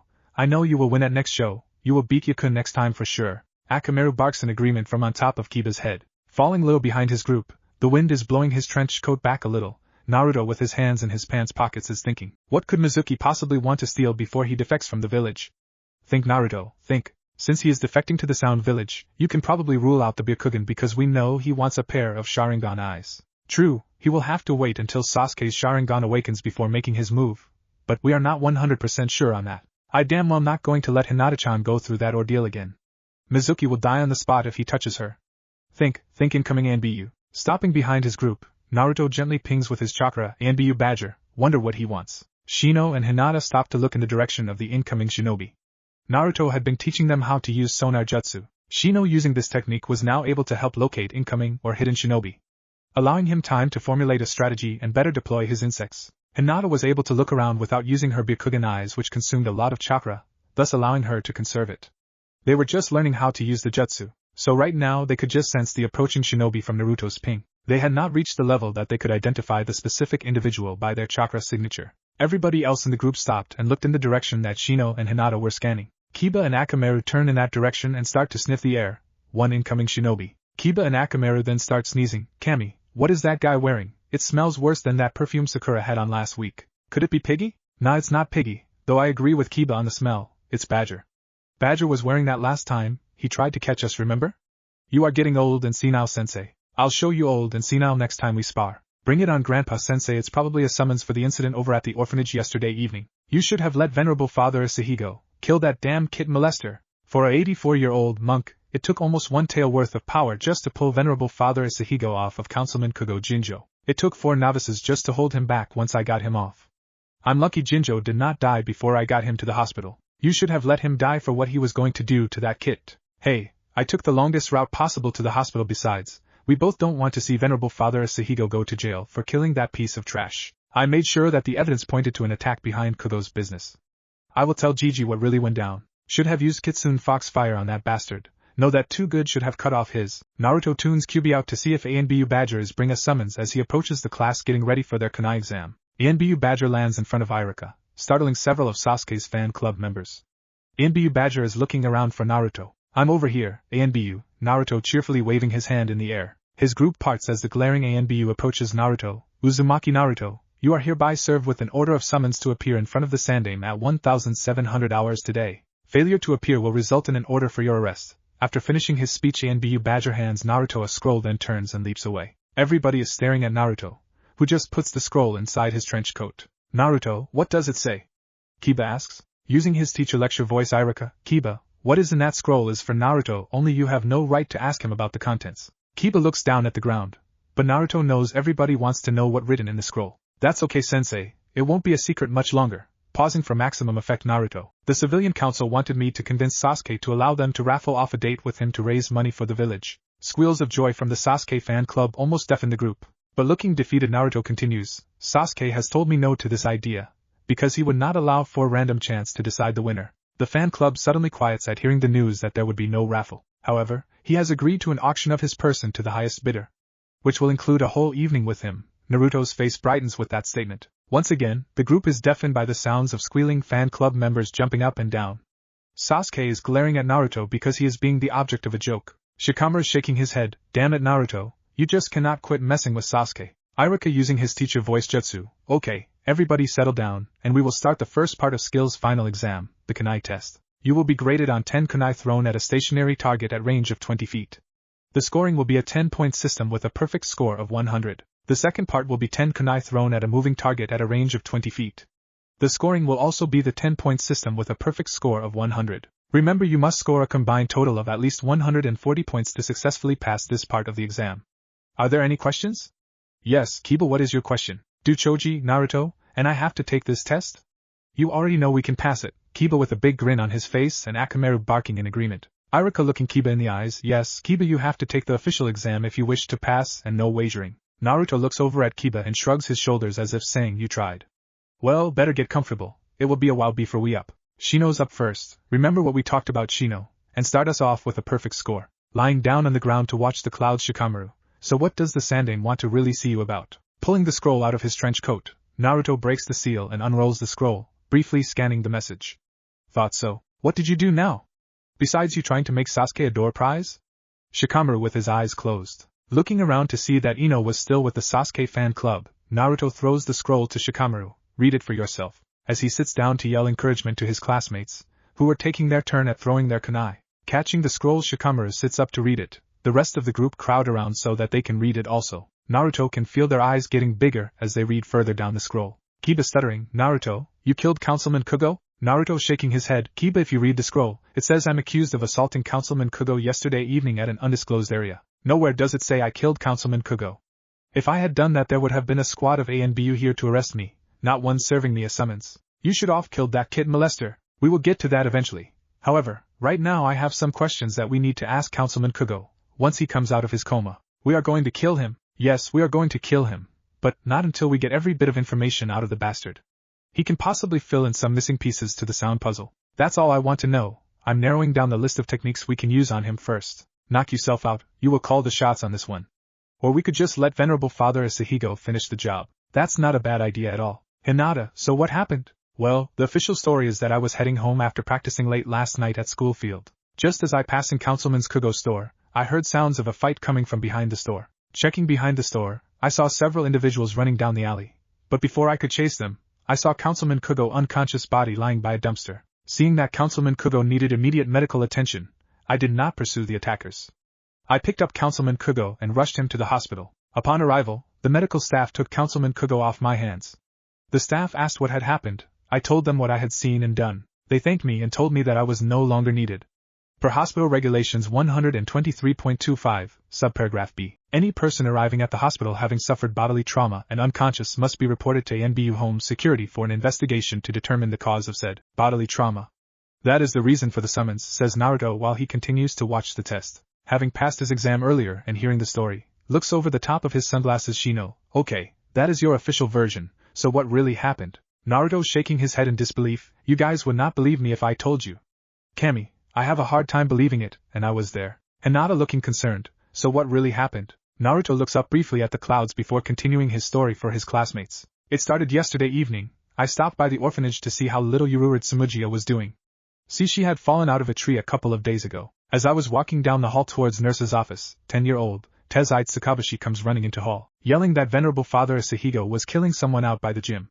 I send him to the main hall to get more help, as I sprint out to gym. Kami, Tezai was not lying. Venerable Father Asahiko was on the verge of killing Councilman Kugo. Shikamaru starts waving his hands. Whoa, wait a minute.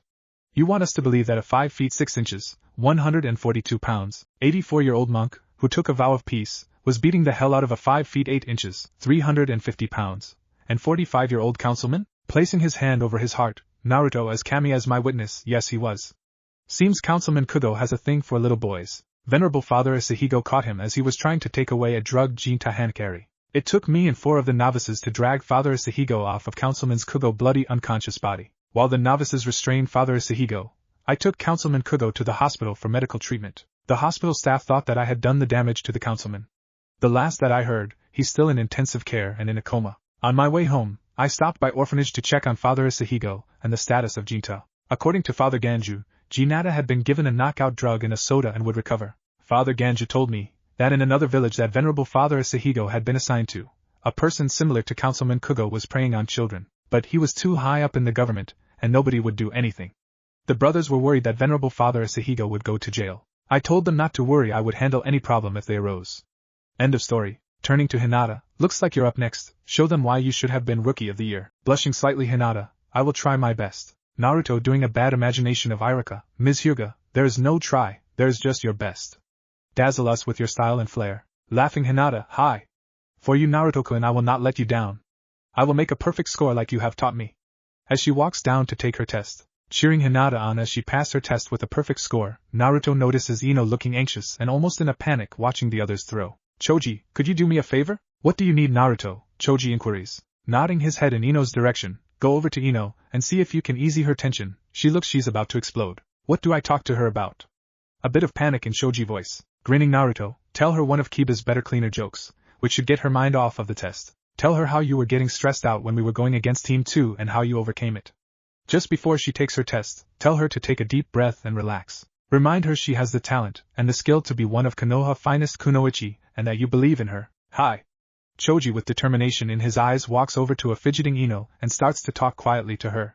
Shikamaru and Shino walk up beside Naruto to watch the outcome. Ino stops fidgeting listening to Choji. The sound of laughter is heard from the Ino.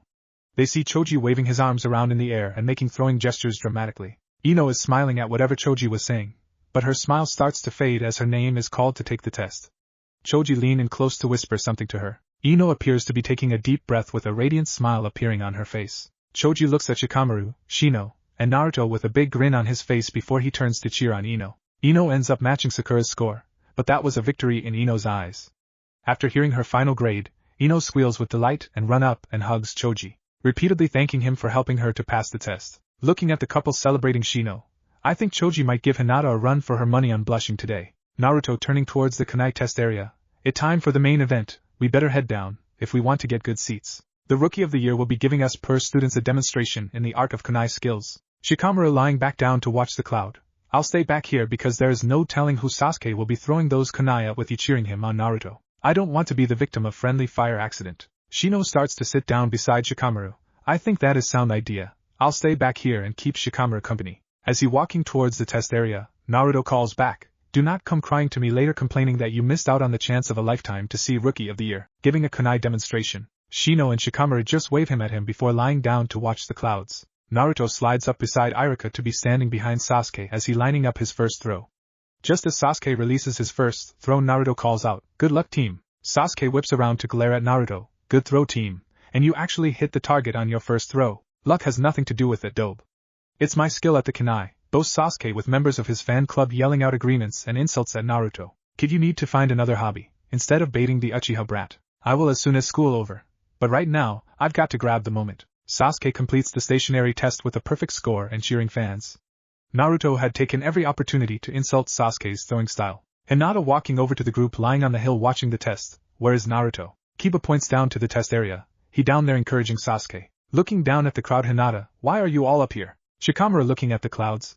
Because it's safer up here, no chance of being caught in a friendly fire accident between those two. Everybody in the group is nodding their heads in agreement. Hinata notices that Ino is sitting beside Choji, instead of being in the Sasuke fan club crowd. So how did you do, Ino? Squeezing Choji's arm. Ino, thanks to Choji I was able to pass and I tied forehead brows score. Hinata sees Choji blushing and muttering it was nothing. Choji gets still as he watching Sasuke start his moving target test. What's wrong, Choji? Ino asks. Naruto is pulling the silent treatment on Sasuke, Choji remarks. Shino and Shikamaru sit up to watch the drama. Shino, this would be the part of where you all gave Team 2 the silent treatment, knowing that they would be expecting trash talk. The wait for the talk caused them to lose their concentration, an excellent strategy move. The group notices that the area had gone completely quiet. Sasuke, Iruka, and the fan club members were waiting for Naruto to say something. Naruto was thinking, steamed or cooked rice for dinner. Finally, Naruto looks over at Iruka and points at his watch. I've got to be at Sandaime office later today, so could they please pick up the pace? Which caused Iruka to remind a red-faced Sasuke that he needed to throw or be disqualified. Sasuke growls as he turns around to throw. His fan club is yelling at Naruto for bothering Sasuke. With a big grin on his face, Naruto just turns and waves at his group on the hill, shaking his head, troublesome. Mutters Shikamaru. Everybody in the group is silently agreeing. Making a perfect score, Sasuke turns to Naruto, beat that dope. Running up and hugging Sasuke, Sakura is congratulating him on his perfect score. All of a sudden a third pair of arms encircle the pair. Naruto is hugging the pair, while crying at how glad Sasuke-kun is so perfect. Sasuke growls, get off me, dope. Naruto releases the pair, pouting, Sasuke-kun, you are so cruel to me. I just wanted to be in on your victory celebration. Everybody on the hill starts to back up, figuring the sparks were about to start flying. Iruka looking at his clipboard, Naruto, you the last up. Sasuke smirks, give it up, dope. You cannot beat my score. As he walks off to side, his fan club surrounds him, telling him how awesome and perfect he is. Naruto looks at Iruka, not with 10 Kanai. Can I have 11 Kanai, sensei? Iruka say, Naruto, you can only have 10 Kanai. Is there a way to get a higher score with only 10 Kanai, sensei? Naruto asks while feeling the balance of the Kanai he was handed. One of the fan club members yells out, if you can stick a Kanai into the back of another Kanai. But you are not Sasuke Uchiha. The rest of the club were agreeing with that statement. Naruto looks at Iruka questioningly, sighing. Iruka, if you could stick a Kanai in the back of another Kanai, I will give you an additional 10 points. A big smile appears on Naruto's face as he approaches the first part of the test. Shikamaru and Shino are shaking their heads in agreement, troublesome. Ino looks over at the pair, what's troublesome? Choji watching Naruto starting his first set of throws. Naruto is going to stick a Kanai in the back of another Kanai to beat Sasuke's score. With a puzzled look, Ino, don't you mean that he is going to try to stick a Kanai in the back of another Kanai? That's impossible. Hinata watching Naruto. I have seen Naruto do the impossible too many times to doubt him. If he says he will do it, consider it done. He never goes back on his word, that's his creed. Ino sees the rest of the group nodding their heads in agreement as they watch Naruto. Naruto has completed the stationary target test perfectly. After retrieving his Kanai, once again he is feeling each one then places them in an order. Moving over to the moving target, Naruto is thinking, what could he want from this village as he starts to throw members of the fan club, start yelling out taunts and insults trying to break Naruto's concentration. Iruka is glaring at the students for yelling out insults. But like against Team 2, Naruto is paying them no mind. As he about to throw his last kunai, Naruto hears a fan member asking Sasuke to autograph his scroll. Just before Naruto releases his kunai, that's it, that is what he wants the most right now. The sound of metal hitting metal is heard, everybody turns to look at the swinging target, and one kunai is lying on the ground. Well Dobe, looks like you are still a loser, gloats Sasuke, with fans members chanting, nobody can beat Sasuke. Naruto listens to Iruka congratulating everybody on all passing the first half of the skills test. Iruka turns to the class to reminding them that the second part of the skills test would be tomorrow morning at 9 a.m. at school training ground. He tells he would see them at 9 a.m. tomorrow. Naruto puts his hands behind his head and starts walking towards his group, trench coat blowing in the breeze. Ino watching Naruto walking towards them, per Naruto, he did not beat Sasuke, I hope he not sad. Shino and Shikamaru turn to look at Ino, Shino says yes he lost. But, because he just threw that last kunai too hard, he drove the kunai that he hit on the back through the target, and it fell off. If you will look you can see the kunai on the ground, is 2 foot behind the target, not in front of the target. Something distracted him at the last moment. Clothes but no cigar. Kiki weren't serious about sticking that kunai, were you? Thought did cross my mind just to stick it to Sasuke. However, I now know what he is after. As Naruto walks to his group, everybody is congratulating each other on passing. Kiba and Choji are razzing him about not making a perfect score like they did, to which Naruto congratulates them and says he'll have to try harder. Looking at his watch, Naruto say, we'll have to celebrate later. I have a date with the Sandaime in hour. Thought did cross my mind just to stick it to Sasuke. However, I now know what he is after. As the group reaches the edge of the academy grounds, Kiba remembers he promised to help his sister at her vet clinic that afternoon. Shino excused himself, saying his father wanted him to do some research at the library before going home. The group waves as the two members head their separate ways. Walking quietly towards the town's market area, Ino bids everybody goodbye since she had to go to work at her family's flower shop. Choji and Shikamaru said they were heading in that direction and would walk her to her family's shop. Naruto and Hinata wave as the three walk off in a different direction. Naruto looking out of the corner of his eyes, so where are you heading Hinata? Turning to walk towards the market area Hinata, I promised my mother that I would stop off at the Kunoichi night boutique and pick up her order. Looking at his watch, I've got a little time to kill before heading to see Gigi. I'll escort you to your destination. If you don't mind? Turning to walk beside Hinata. Thank you, I would enjoy the company. Yes, now if I can figure out a way to get him to hold my hand. Hinata blushing slightly. As they are nearing their destination, Hinata is noticing that once again citizens are moving away from them, more specifically away from Naruto, who is casually looking around and seemingly ignoring the citizens. An evil grin appears on Hinata's face. Naruto, would you please come into the boutique? I would like your opinion on something that I've been trying to decide whether or not to buy. Chuckling to herself, Hinata sees Naruto nearly tripping over his feet, but catches himself in time. A bit of red is rising above his trench coat collar. The Kunoichi Night Boutique is owned by Kakashi Shiba, a retired kunoichi forced into retirement by an injury. The store originally specialized in clothing for the active duty kunoichi. However, it had expanded to include civilian evening/causal clothing, cosmetics, and undergarments, causing it to grow in popularity. Kakaku had an eye for quality merchandise, talent, and fair prices. Several of the designs in the display windows were from a local girl working for her. Kakaku watched as Naruto and Hinata approached the store and Naruto nearly tripping. Laughing softly, Kakaku, just like most males, they would rather have a suicide mission than enter into a woman's boutique. Hinata stops in front of the display window to look at the various designs and styles. Kakaku watches Naruto as he takes a slight step back and was turning his head slightly between the display window and Hinata. Kakaku smiles because she knew from the look on Naruto's face. He was visualizing Hinata in each design. Hinata makes a few comments and gestures at the designs with Naruto shaking his head in agreement. Hinata turns to enter the store with Naruto holding the door for her as she enters. Kakaku bowing towards Hinata, Lady Hinata, it is good to see you again. How can I help you? Are you looking for something special or just browsing today? A sinister grin appears on Hinata's face. My mother sent me to pick up her order, but since I'm here I thought that I might look at a few nightgowns. Kakaku winking at Hinata, you are in luck, Lady Hinata. We just recently received a shipment of silk/satin nightgowns and teddies. Several of my customers are raving about them. They say it feels like you are sleeping with nothing on at all. Kakaku and Hinata are both watching a fidgeting Naruto out of the corner of their eyes, who reaches up to wipe a little blood out of his nose. Naruto, I'll be right back. Hinata slowly sways her hips as she follows Kakaku to the rear of store. Kami picturing her in a nightgown or teddy is killing me. Kid, I would give you some advice on vixens if I had any. So you are on your own. Apartment manager is going to think there a water break in my apartment after another cold shower marathon. Maybe it would help if you pictured someone else in those nightgowns, say Sakura? That is so cruel, Sensei. Don't even go there. I want to be able to close my eyes. Naruto turns as he hears a deep feminine voice behind him. Naruto-kun, what are you doing here? Followed by having his head being pulled in between a pair of large. Hinata turns toward the sound, her eyes narrow dangerously at the sight of Naruto's head firmly planted between a pair of women's. Hinata relaxes as she recognizes the woman as one of Naruto's neighbors, Kanata. Hinata walking up to Kanata, who still has Naruto's head pinned between her. Naruto is waving his arms in a comical fashion.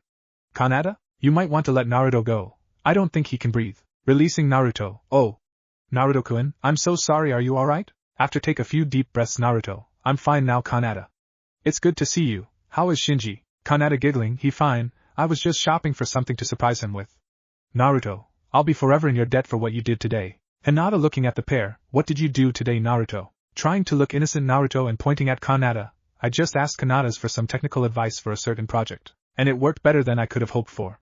When I saw the results, I laughed so hard, I almost wet myself. Kanata chuckling at the memory. Hinata looking seriously at Naruto, what did you do? I did nothing. Seeing Hinata raise one eyebrow at him. Okay, I might have allegedly added something to some hair shampoo for a certain pair at Mr. Moto today. It was really my revenge against Mr. Moto since he has been insulting me and my friends. It did not hurt that those banshees were instrumental in my revenge. Kanata leans over to whisper loudly to Hinata. Curiously, Hinata, so what happened? With a sinister grin. Kanata, I just happened to be across the street when Councilman Tsukamoto and Otonashi's daughters, Yakumo and Maimi, came storming out of Mr. Moto screaming like a pair of banshees, followed closely by Mr. Moto. Seems Mr. Moto's personal shampoo and conditioner had a slight unexpected reaction to the pair's facial pack and dye job. Yakumo's hair was a bright yellow that stuck straight out. Maimi's was a flaming bright orange. Both of their faces looked like they had put on a white mask. The pair looked like a couple of kabuki actors. They were screaming at Mr. Moto about their hair and faces. Mr. Moto was screaming at them for trying to pass counterfeit Rios. The pair storms off screeching that they would never let Mr. Moto touch their hair again and that they were going to tell their fathers. Mr. Moto was screaming that he would have the ANBU arrest them for passing counterfeit Rios. As they walked by me, they were pulling on their cloths as if they were too tight and could barely move. I had to duck into a store to keep from laughing. Cammy, I wish I had a camera. Don't worry, I got enough pictures for everybody. I'll have to remember to drop a set to Kanato. Kokaku is smiling because she had seen the pair walking past her store towards their homes. Kokaku had called her staff over to the windows, so that they would not miss out on the sight. Kokaku was thinking, Kanato was right about their cloths. It looked like the cloths had shrunk about 2 sizes. The material looked like it was about to break at any minute. It could not have happened to better pair of bitches. Maybe I should give Kanata a discount for that service? Yakumo and Maimi had a regular habit of coming into Kabaka's boutique, ordering the staff to fetch them a wide selection of clothing, proceed to try them all on, complaining about one thing or another, then leaving a pile of cloths in dressing area, then walking out and declaring that they would not be caught dead in such inferior materials/fashion. Because their fathers were council members, Kokaku had to tolerate their behavior or face the council complaints. Glancing at his watch, Naruto, Hinata, I hate to leave you, but I've got to get to Sandaime office. I'll see you at school tomorrow for the final parts of the exam. Concern in Hinata's eyes. Naruto, everything is going to be alright? Reaching down gently to stop Hinata from tapping her fingertips together, and looking her in the eyes. Hinata, everything is going to be fine. Trust in me, like I have trust in you. Just before he releases her hands, he gently squeezes while giving her a reassuring smile. Hi.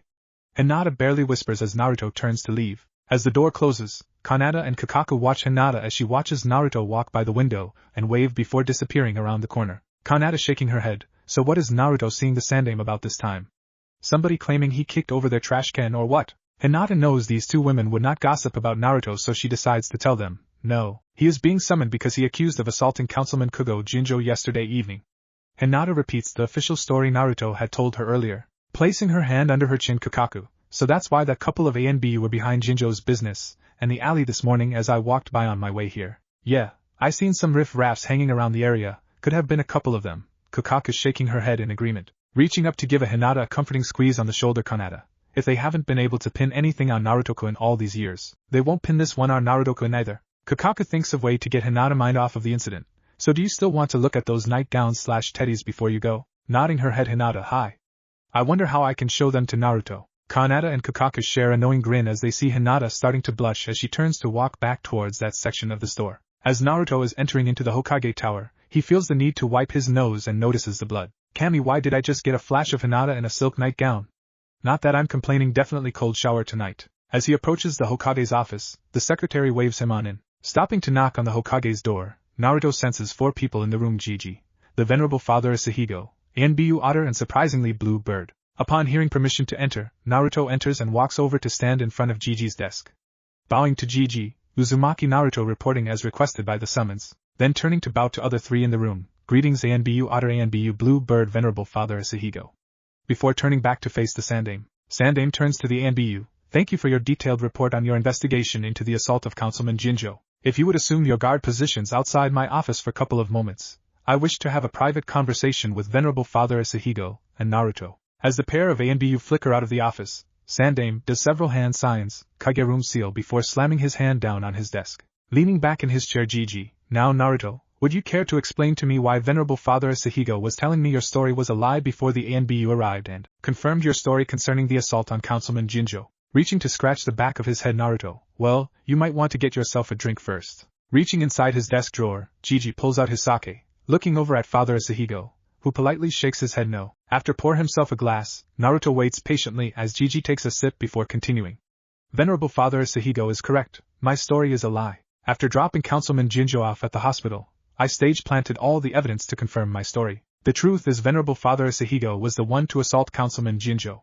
He discovered Councilman Jinjo trying to kidnap little Jinta Hankari from the orphanage. Searching Councilman Jinjo's house and business last night, I discovered more evidence supporting that fact. Councilman Jinjo was a serial child molester. Councilman Jinjo is lucky that Venerable Father Asuhigo just beat him up. Because if I had found out what he was doing to orphans, Councilman Jinjo would be dead. Taking another sip of his sake, Gigi was slowly nodding his head thinking about his grandson Konohamaru. If would have found out he had done something like that to Konohamaru, he would wishing for death. Venerable Father Asuhigo looking down at his prayer beads, I cannot let Naruto take the blame for something that I done. I must be punished for my crimes. I have failed Kami, my vows and beliefs. Naruto kneels down in front of Asuhigo. No, Venerable Father Asuhigo, you done no crime. You were protecting an innocent child from a monster. Kami will be thanking you for protecting an innocent child when you finally meet. If you feel the need for punishment, so be it. Your punishment should be a lifetime of servitude to children of the orphanage and community. For we need you and your guidance. You will serve a lifetime service until the Hokage feels you have paid your debt to society. Once a month, you shall appear before the Hokage for a review of your progress on your rehabilitation. You will bring with you 1 bottle of your order's red plum wine because we know doing progress reviews is thirsty work. Looking over at Sandame for approval at what he had just said, the Sandame is nodding his head in agreement. Sandame, Asuhigo, we have known each other for longer than we both care to admit. I agree with Naruto punishment for you. I just hope that Kami will forgive me for allowing a monster like Councilman Jinjo access to innocent children. I hope that you will remember me in your prayers so that I may be a better protector of the village in the future. So having said that, Venerable Father Asuhigo, do you accept your punishment, or do you wish to appeal to the Fire Daimyo? If accepted, then you will start serving out your sentence immediately. Standing up, Venerable Father Asuhigo bows to the Sandame. I accept your sentencing and I will strive to atone for my sins. Turning to Naruto and starting to bow, Naruto, I will forever be in your debt. Naruto stops him before he bows. Venerable Father Asuhigo, it is I who will be forever in your debt for the kindness you have shown me. You have done so much for our community that I will never be able to repay you. And I know that you pray to Kami to keep me out of trouble. Naruto winks as he bows to the father. Sandame rolls his eyes, yeah, as if Kami could keep you out of mischief. As Venerable Father Asuhigo leaves Sandame's office, Naruto, I need a moment of your time, Sandame. Gigi notices the change in Naruto's voice. What is it, Naruto? After the door is closed, Naruto turns to Sandame. When did Councilman Jinjo die? Emptying his pipe. Jinjo died this morning. Doctor says a blood vessel in the brain burst caused by one of the blows to the head. He was in a coma from the head injury. Looking at Sandame, if you can have a Dr. Muramasa to discreetly check the area where the blood vessel ruptured, you will find that a chakra scalpel probably cut it. I know this because I had put Councilman Jinjo into a drugged coma before I delivered him to the hospital. He had no real head injuries, just a busted nose, 2 black eyes, and a couple missing teeth, which he lost when you hit him in the mouth. Hey, I needed some physical evidence to leave at the crime scene. Taking a deeper sip of his sake, do you know who killed Councilman Jinjo? Yes, the Sound Spymaster in Konoha. He probably was afraid that Jinjo might try talking to help reduce his sentence. In the cover of doing business, Jinjo has been the mule for the Spymaster and the Sound Village. While in the Sound Village, Jinjo was allowed free access for his pleasures. When I searched Jinjo business and home last night, I found enough evidence for the conviction of his molestation. Looking at his hidden books, his business was making way too much profit for the items he was selling to the Sound Village. I left some of my people to watch Jinjo's house and business. I've got confirmation on 2 individuals entering and searching. Both individuals took the copies of Jinjo's hidden books and his personal books that I left behind. The 2 individuals are part of the spy ring for the Sound here in Konoha. Reaching inside his trench coat, Naruto pulls out a scroll, placing his thumb on the seal. It opens, revealing several books and ledgers. Here are the originals. What I left for traitors are copies with a homing seal on them, so I could follow them to their base. Taking the originals, Gigi pulls out his own personal scroll and seals the books away before returning to his desk drawer. Do you know who the Spymaster is? filling his glass back up with more sake. Sighing Naruto, I have narrowed down the field. But due to the fact one of the suspects might have council affiliation, I don't have 100% proof to his involvement for a conviction. His lead agent Mizuki will be making his move tomorrow night. He has failed me on the written test and will sabotage the jutsu portion of the test. After the test, Mizuki will approach me with an alternate final exam test as means to pass the academy graduation test and receive my headband. I plan to use the object of his desire as a means to get the spymaster. Leaning forward, Gigi, what is the object of his desire? The forbidden scroll located in your personal vault here in Hokage Towers. That will be his alternate test for me will be to steal the scroll and deliver it to him. Once he has the scroll, his plan will be to kill me and make me the scapegoat for the thief. One of his fellow traitors will probably hedge into me and be seen fleeing the village with the scroll. He will then deliver the forbidden scroll to the spymaster, who will ship them to the Sound Village. Pinching the bridge of his nose, Gigi, could we use a fake copy? Do I need to lower the security for tomorrow night? Naruto shaking his head, no, one of the traitors is ANBU, lowering the security would be a major tip-off. Don't worry, I've broken into your vault quite a few times for practice. As to using a fake, that won't work either because he will probably use a document check jutsu to verify. Don't worry, I have several tricks up my sleeve to protect the scroll will not leave the village, believe it. I would like that you have Marino Ibiki and Mitarashi Enko as the backup team. They normally work late at IT department, they are true professionals and loyal. Getting up to walk over the window to look at the Hokage mountainside with his glass of sake in his hand. Taking a sip, you absolutely positive about this and don't want any backup? Walking up to stand beside the Hokage, yes, this is the only way to flush out the spymaster and crush his organization here in the village. I will not fail you, and you have my word on that. Turning to look at Naruto, you have never failed me ever since you started doing missions for me 4 years ago. You and Kyuubi are truly an unstoppable pair. I'm damn glad you are my side. So how are your side projects coming along? Grinning at Gigi, I'm still working on convincing her that it can be a reality. However, in about a month or two, I'll need to arrange for a mission near Kirigakure region to hopefully complete my social network. It was good to see Blue Bird. Was she one of the investigators on the crime scene? Sipping his sake, yes, Blue Bird and Otter did the investigation. They make an excellent investigation team. If it was not for Venerable Father Sahigo claiming otherwise, I would have bought off on your story. To fool Blue Bird and Otter, you must have done one hell of a job. Looking at faces on the mountain, Naruto, yes, I had very demanding sensei that did not tolerate sloppy work. If I could not fool her, then I was whacked on the back of the head by one of her tails. Trust me, she looked for any little mistake because she already knew it was fake going in. Sensei Liren was another demanding individual. But she is best in her field in deception. She said you were her best student she has ever had, even if she had to give you a couple of love taps for motivation. What is with all of you, sensei? Those whacks to the head hurt like hell. Whoever you came up with the term love taps is a sadist. They made you pay closer attention to your studies, didn't they? Never mind. Hee. Turning to Gigi. Well, if there is nothing else, I better head home and get some sleep. I figure Councilman Jinjo's death will be on everybody's lips by morning and yours truly will be looked at with even bigger fear and scorn. As Naruto turns to leave, I take it that the other night you had dinner at Widow Inoue Orihime was enjoyable? I thought when we switched places the ANBU would notice you yawning, or that big ass grin on your face. A huge smile appears on Gigi's face. You have no idea how enjoyable, and thank Kyuubi for the red plum wine suggestion. As he leaves, he hears Gigi, Kage room seal release Kai. Returning to his apartment complex, he saw a note from Kanata wishing him luck on tomorrow's exam. Entering his ground floor apartment, hanging up his trench coat, Naruto closes and locks the door. Walking over to the refrigerator, pulls out the ingredients to make pork stir-fried and fried rice. While waiting for the oil to heat in the wok, reviews the information from the books that were read and jutsu practiced by the Kage clones before dispelling them, making mental notes on which books or scrolls he would have them reading tomorrow and which jutsu to work on. Looking around at his Spartan apartment, he was comfortable with it. Once Kyuubi had acquired the apartment complex and found a couple of retired shinobi to manage and do maintenance, it was all right. Like Kyuubi said, nothing fancy, everything works and the roof did not leak. Naruto had moved down to a ground floor apartment because he secretly dug himself a basement. In the basement, he did his research/experiments, keep various books/scrolls and clothing/weapons. The basement entrance was concealed with powerful Genjutsu plus an SSS class seal that only Naruto knew how to open. Naruto was a Fuinjutsu master. His skill level was almost equal to Yasutora the Black Dragon who had taught him and Minato his father. After mastering Fuinjutsu, he had hidden several anti-fire seals on the exterior of the apartment complex. Inside his apartment were a wide variety of seals, soundproofing, intruder alert, and the walls being nearly impenetrable to any known jutsu attack. As he cooked his pork stir-fry, Naruto calls over his shoulder, "Do you want an egg in your rice or not?" A middle-aged, dressed man with black hair is sitting at the kitchen table with his eyes closed as he is sipping sake. "Nectar of heavens," the man says with awe in his voice. "Yeah, an egg would be okay. Dinner will be ready in 15 minutes. Don't drink too much again. Your drunken singing put the soundproofing to a serious test last time," as he continued to stir the rice. "You just don't appreciate good singing when you hear it," pouts the man. Sensei, Inuzuka's dogs were probably howling at the noise you call singing last time. As Naruto puts portions onto 2 plates while turning off the stove. As he puts the plate in front of Kyuubi, he takes a seat opposite of him. Taking his glass of sake, he clinks it against Kyuubi's in a toast. Eating in silence for a couple of minutes, looking serious, Kyuubi asks, "Kid, you ready for tomorrow?" "As ready as I will ever be," Naruto says between bites. "Everything is going the way that we expect it to.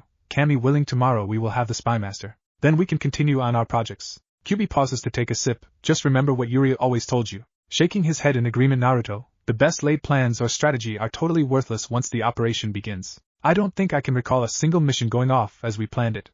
Kami always would slip us a curve to make life interesting." Finishing his meal, sipping his sake, he reviews the events of the day, and what to be expecting in the morning. He knows for a fact the death of Councilman Jinjo will be all over the village. It would not matter the ANB report stating Councilman Jinjo was attacked behind his store by unknown assailants. The general public and civilian council would still be thinking Naruto killed Councilman Jinjo, and the Sandame was covering for him. Naruto was feeling sorry for Gigi, knowing he was going to have to face the whole council to explain Councilman Jinjo's death, and their renewed demand for his arrest/exile. Getting up to head towards the bathroom, "Naruto, don't forget it's your turn to do the dishes.